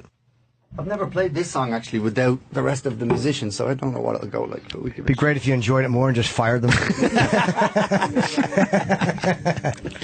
This is called Lowly Deserter, and this is for all those people that sit around and talk about the revolution, and they were there and all of this, and they were in the pub.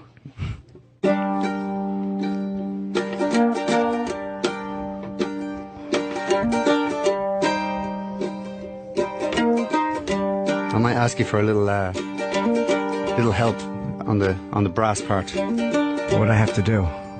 It goes bum ba da bum, bum ba da dum. Okay. Bum ba da dum, bum ba da da dum, bum ba da da dum. People like bum ba da dum, bum ba da dum. Imagine you're in New Orleans. Help! My wallet! Ah! Somebody stabbed me in the ass! It's raining! Man, you guys are being so white. All right.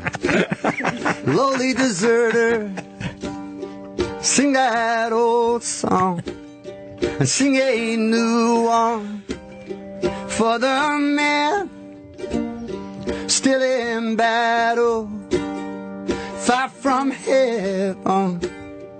Raise your voice up and sing to them. Lonely, lonely, it must be lonesome. Take a hard look at yourself and your brother still in battle. Sing his praises or don't sing again.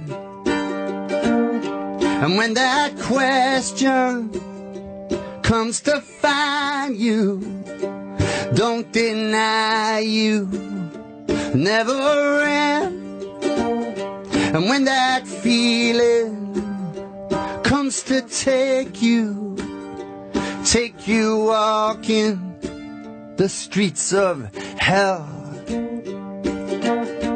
Bum ba-da-dum. Bum ba-da-dum. Bum ba-da-dum. Bum ba-da-da-dum. Bum ba-da-dum. Bum ba-da-dum. You guys can't keep a straight face. Bum ba-da-dum. Or lifestyle. Bum ba-da-dum. Bum ba-da-da-dum. Bum ba-da-dum. I just feel like I'm ruining the most beautiful song. And when that question comes to find you, don't deny you never end. And when that feeling comes to take you walking the streets of hell. Hey! Bum ba-da-dum. Bum ba-da-dum. Bum ba-da-dum. Bum ba-da-da-dum. Bum ba-da-dum. Lowly, lowly. Bum ba-da-dum. Bum ba-da-dum. Bum ba-da-dum. Bum ba-da-da-dum. Bum ba-da-bum. Bum. Wow. That's awesome. Unbelievable. I knew I was going to do it at the wrong time and wreck everything. Glenn Hansard. Very nice. Yeah. Thanks, lads. The new album's out Friday. Didn't he ramble? Must be nice to like a song, like by a band or something, and just be able to go out and play it. I would just do covers if I could sing. That would be it. No original music. No, I mean, just to be able to do that, and to know you like a song and be able to go on stage and just sing it must be fun. Yeah. I mean, I do it with comedians' material. I was going to say, It must be fun to do. Yeah, that's really catchy. Oh, do you know the song I really love is the waltz. What is it? It's a Fancy Waltz. No, it's what's his name? Fogel sings it. Fogel. Jared? No. Prison Blues? No, who's the Irish singer I was talking about before? Not Ronnie Drew. You were talking about Shane McGowan? No, the waltz of the Matilda. Waltzing Matilda. The Waltzing Matilda. Yeah, it's an old Australian song. Yeah, but didn't he? No, there's another one though. And the band, is it? The band played Waltzing Matilda. Yeah, that's an old Australian tune. As a ship pulled away from the quay. Yeah, that's an old song. That's not from the 70s? No, I believe it's older. No, I could be wrong. I think, what's his name wrote that? The guy who I'm thinking with the beard. By the way, I'm told they destroyed this interview. Slim Whitman. Yeah. He has a beard. Ralph McTell? No. Rodney, oh, God damn the Ewan McCall? thought of me. No, he wrote, I don't know. Phone in, everybody. Yeah, exactly. Can we Google it? The Waltzing Matilda. It's not the song Waltzing Matilda. It's like Tom Waits, not the Tom Waits one. No, it incorporates the Waltzing Matilda. I don't know. And the band played Waltzing Matilda. Yeah. I forget who sings that. Apparently we have no Google on this computer. It's bothering me. And I apologize because nobody gives a shit about this but me. So it's good when somebody's in here to promote a record. You should mention this song. No, it was not the Pogues. They do play it, but they didn't write it. They covered it. Not even like their cover, by the way. I like the original. Google it, for Christ's sake. Yeah. Eric Bogle? Eric Bogle. That's right. Yes. It was Eric Bogle in 1971. I said Eric Bogle in the beginning. He wrote this. And the band played Waltzing Matilda. Yeah. And he also had another good one. Now I'm Easy is a good one. Now I'm easy like Sunday morning. No, this is Now I'm Easy. It's about some guy. Oh yeah, I know. He's all old and his fucking kids and his wife are all dead. Depressing. Jesus. You know, he raised them with some discipline, you could tell, and they all died and they're buried by the railroad tracks. But now he's easy. It's a really uplifting song. He's glad his wife and kids are gone? Nice guy. No, he's not, but he's just kind of, you know. But the house is more roomy. Yeah, exactly. Now I'm at ease. I can watch whatever the hell he wants. By the way, for the rest of the day, will be in my head. I know. And Glenn Hansen, it's called Didn't He Ramble? You're awesome. Really great voice. And That voice is unbelievable. Are we done? I don't know. What time is it? I guess, yeah. It's 10:30. I mean, the show ends at 10:30. Roland's asking for one more song. Roland's a huge... Are you a big fan? Roland, why don't you go to that microphone over there? Roland's a big fan. And not... What, should we sing some of the others? Hold on. I saw like the Frames and Swell Seasons and everything live. His bands. Wow. You like him? Oh yeah, since the Frames back in the early 90s. What's your favorite song? From the Frames? What about just the I think you wanted a cover, is what you were saying. I love Star Star. Oh, yeah? Yeah, that one, yeah. Shall I play that for you? Or whichever one you want, because I love all the songs, though. Well, thanks, Ron. That's very kind of you. They're amazing live. The good part, though, if you see Glenn live, the Frames still is his backup band, which is awesome. So then you get some frames. Yeah. Should I sing that? It seems a little... No, play what you want. Exactly. Basically, Roland, he's telling you no. He's trying to be nice to you. Should I sing that, Roland? And Roland's like, all right. I said, no, don't play it. Don't let Roland bully you. No, I know what's going on. Don't let Roland push you and bully you. You basically said to Roland, should I play that? Meaning, I don't want to play that. So, Roland, how about your work? Neil Diamond told him to fuck off a couple of years. No, play what you want. How about this, Roland? What other song might you suggest? Maybe some big cover or something, or something you Majestic, he does phenomenal. Into the Mystic, the Van tune. Stop getting the song name wrong, Roland. It's just Into the Majestic might have been a better title. No, Mr. Majestic was a great film. Into the Mystic. Into the Mystic could be fucking cool. Yeah? All right. Why not? I'm getting this new album.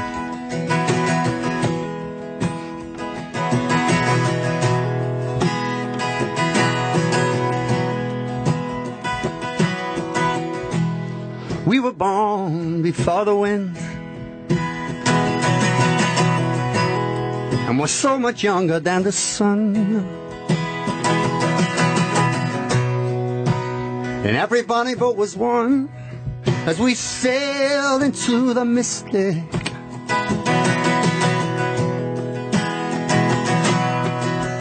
I can now hear the sailors cry, feel the sea and touch the sky, and let your soul and your spirit fly as we sail into the majestic.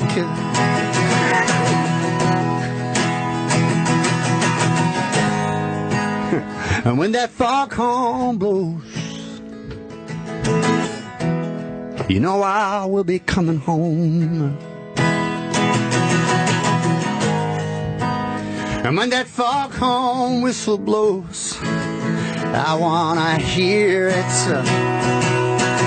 I don't have to fear it, and I wanna rock your gypsy soul. Well, just like way back in those days of old. Yeah, magnificently we will fall as we sail into the mystic. Come on now.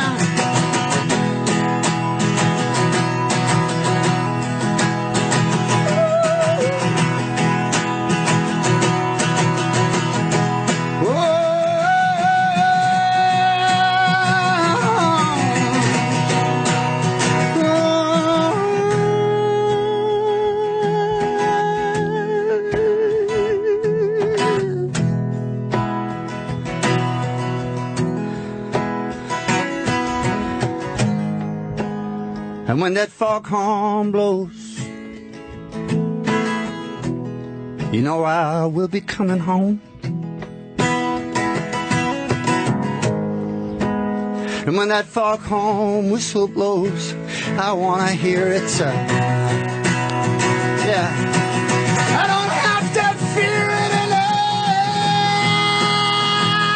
wanna rock your gypsy soul. Well, just like way back in those days of old.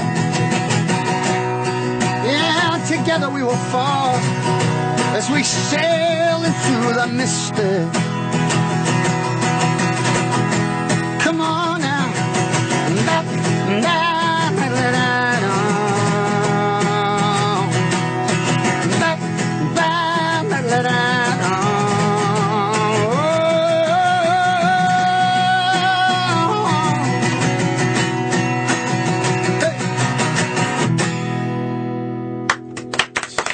Wow.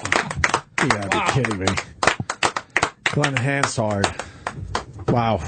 Jeez. Hey, Roland, maybe when Ozzy comes in, you can ask him to sing Iron Board. we almost didn't get that because Glenn was going to be polite and play your song. That was great. That was amazing. Thanks, lads. What a voice. That's Jesus. a hell of a voice. I'm picking up Didn't He Ramble, the new album by Glenn. Definitely going to pick that up on Friday. Doesn't have that one You're on going it. to pick it up or you're going to download it? I'm going to fucking, I'm going to pay for it. Go buy it in a Well, real that's what I shop meant. and talk to a real person Yeah, and get exactly. real recommendations. No, that's for other exactly music. why I That go to doesn't iTunes, so I don't have to deal with a real person. What's your phone number? What's your email address? Right. Can we have your private information so we can sell it? Because iTunes Got a doesn't still have that. sample? That's true. iTunes does have it. If you don't give me the info, I don't even know how to ring this up. But at least with iTunes, How about that one? At least with iTunes, I know I'm giving it to There's someone no that will record eventually stores, Glenn. misuse it. Maybe where you're from, there's still record stores, not here. I'm a Radio Shack guy. There's still record stores here too, and they're just barely hanging in there, and it's Yeah. really important. It's really I agree with crucial. you, but I just saw the documentary on Tower Records. Oh, yeah. Whoa. How was Wow, the rise and fall I know. They're of doing Tower about as well Records. as Tower Airlines. How about Remember them? Let me give you a little number. In 1999, Tower Records Used to made take 'em all. $1 billion. In 2004, they were bankrupt. Wow. 5 years later. It can happen. Yes, sure has. It's a pretty good documentary. I think we're not allowed to talk about it yet for some reason, right? Embargo. What? It's embargoed. What's was the good. on the Can I say it Tower was Records good? documentary? What do they think? Everyone's trying to steal that? That's not for another month and a half. Yes, between that and the Avengers. I don't know what I want. The Tower Records documentary. That's a hot seller for all the kids. 3D, I hope. You know, see that in IMAX. They just couldn't figure out the digital downloading thing, Glenn. That was the biggie for a lot of record stores. A lot of record stores, Roland. See how I did that? You can go to glennhansardmusic.com, and Glenn on Twitter is Glenn_Hansard, and Glenn has one N in it. Right. Did someone have your name? The underscore Yeah, is somebody took it, yeah. and they wouldn't give it to Really? you, or is that legitimately who their name? I don't know. You didn't even try to get it. I don't, yeah, it's not important. Let's look up the. Yes. Your album comes out at the end of the week, but the songs that you perform today from that album are available right now. You can buy them on iTunes right now. All right. So you can get a head start. Nice. Do you like the fact that one thing I would think as a musician is you can buy certain? I mean, I guess it costs money because people don't buy the whole album anymore. Like you like one song, you buy the whole album. But I think that you're probably getting a lot more people who would just pick up a song and then check out a few other ones that might not have in the past. Well, according to the Tower Records documentary, I can answer this question. The record industry got a bit greedy, and they started blowing off the fact that you could just buy singles, and they wanted you to buy the whole album. And the kids were like, well, I don't have a lot of money to buy the whole album. And that's when the whole Napster thing really appealed to a lot of kids. You know, that's really interesting. Makes a lot of sense. It was the truth, though. They really wanted you to buy the whole album, and not from like rock artists that really think about putting an actual album together. They were talking more like pop artists, like the Britney Spears song. Yeah. But the record industry was forcing you to buy the entire Britney Spears album when the kids just wanted that one or two songs they liked. They still do it on iTunes. I mean, there are certain songs you go and it says album only. Yeah. Oh, really? Yeah. It's a Soundtracks a lot, I noticed. Yeah. They make you do it too. As a matter of fact, I tried to get. We talked. We had a few laughs talking about "I'll Tell Me Ma." What's her name? Oh, she's the one. Feist sang a song on Boardwalk Empire. She covered "My Man," which is really great if you like domestic violence from the 20s. It's a song from the 20s. "My Man, he beats me too." It's a really great tune. But she covered. I wanted to buy it, but you had to buy the whole. I'm not interested in the Boardwalk Empire soundtrack. You just wanted that one song. I wanted that one song. I don't need to hear fucking 40 Al Jolson tunes. I just wanted to hear that one song. Start the show with that song tomorrow, please. Someone remember. Please do. "My Man." Really uplifting. All right, Glenn. Thank you so much. You're awesome, man. guys. Really a great. real treat for us. Honest to God. Just amazing. Should we end or should we come back and wrap up, or what do you want to do? No, let's go. Nick DiPaolo, he's got the Gramercy Theater in New York City, October 17th. He's got Laugh Boston in Boston this weekend. Next weekend, Governors in Levittown. And you can get all these dates at nickdip.com. Right? No, nickdipolo.com. Sorry. Yeah, Nick Dip. Oh, it is Yeah, nickdip.com. Okay. All right, nickdip.com. And then Jimmy's going to be at Caroline's this week. Caroline's this week, and then Minneapolis at Mill City Nights next Friday, and the Andiamo Theater in in Detroit, Michigan, September 26th. My dates are all on my website. Jacksonville went on sale today. Scott, just who cares? Just go to my dumb site. And this channel changes today, so... Oh, Sam's tonight. Sam starts tonight, 9 o'clock. He gets an extra hour of radio. 3 hours, yes. And then what do we do between now and 11 before the replay for the West Coast? We just dread Sam. 9 o'clock tonight. Sam has Barack Obama. He's got a really weird guest. He's got Barack Obama. He's got Putin and Trump. So tune into Sam's Vanessa show. Williams. Yeah, but it's all in the first 10 minutes. The last 2.5 hours give me nothing. So basically, we're going to have about 10 or 15 minutes of material from the archives, and then right at 11 o'clock, we roll right back into the replay of this show you just heard, or yeah. Or maybe parts you didn't hear. I don't know. Whatever. God bless. All right. Roland, thank you. And Glenn, thank you. And we'll see you guys all tomorrow. Thanks.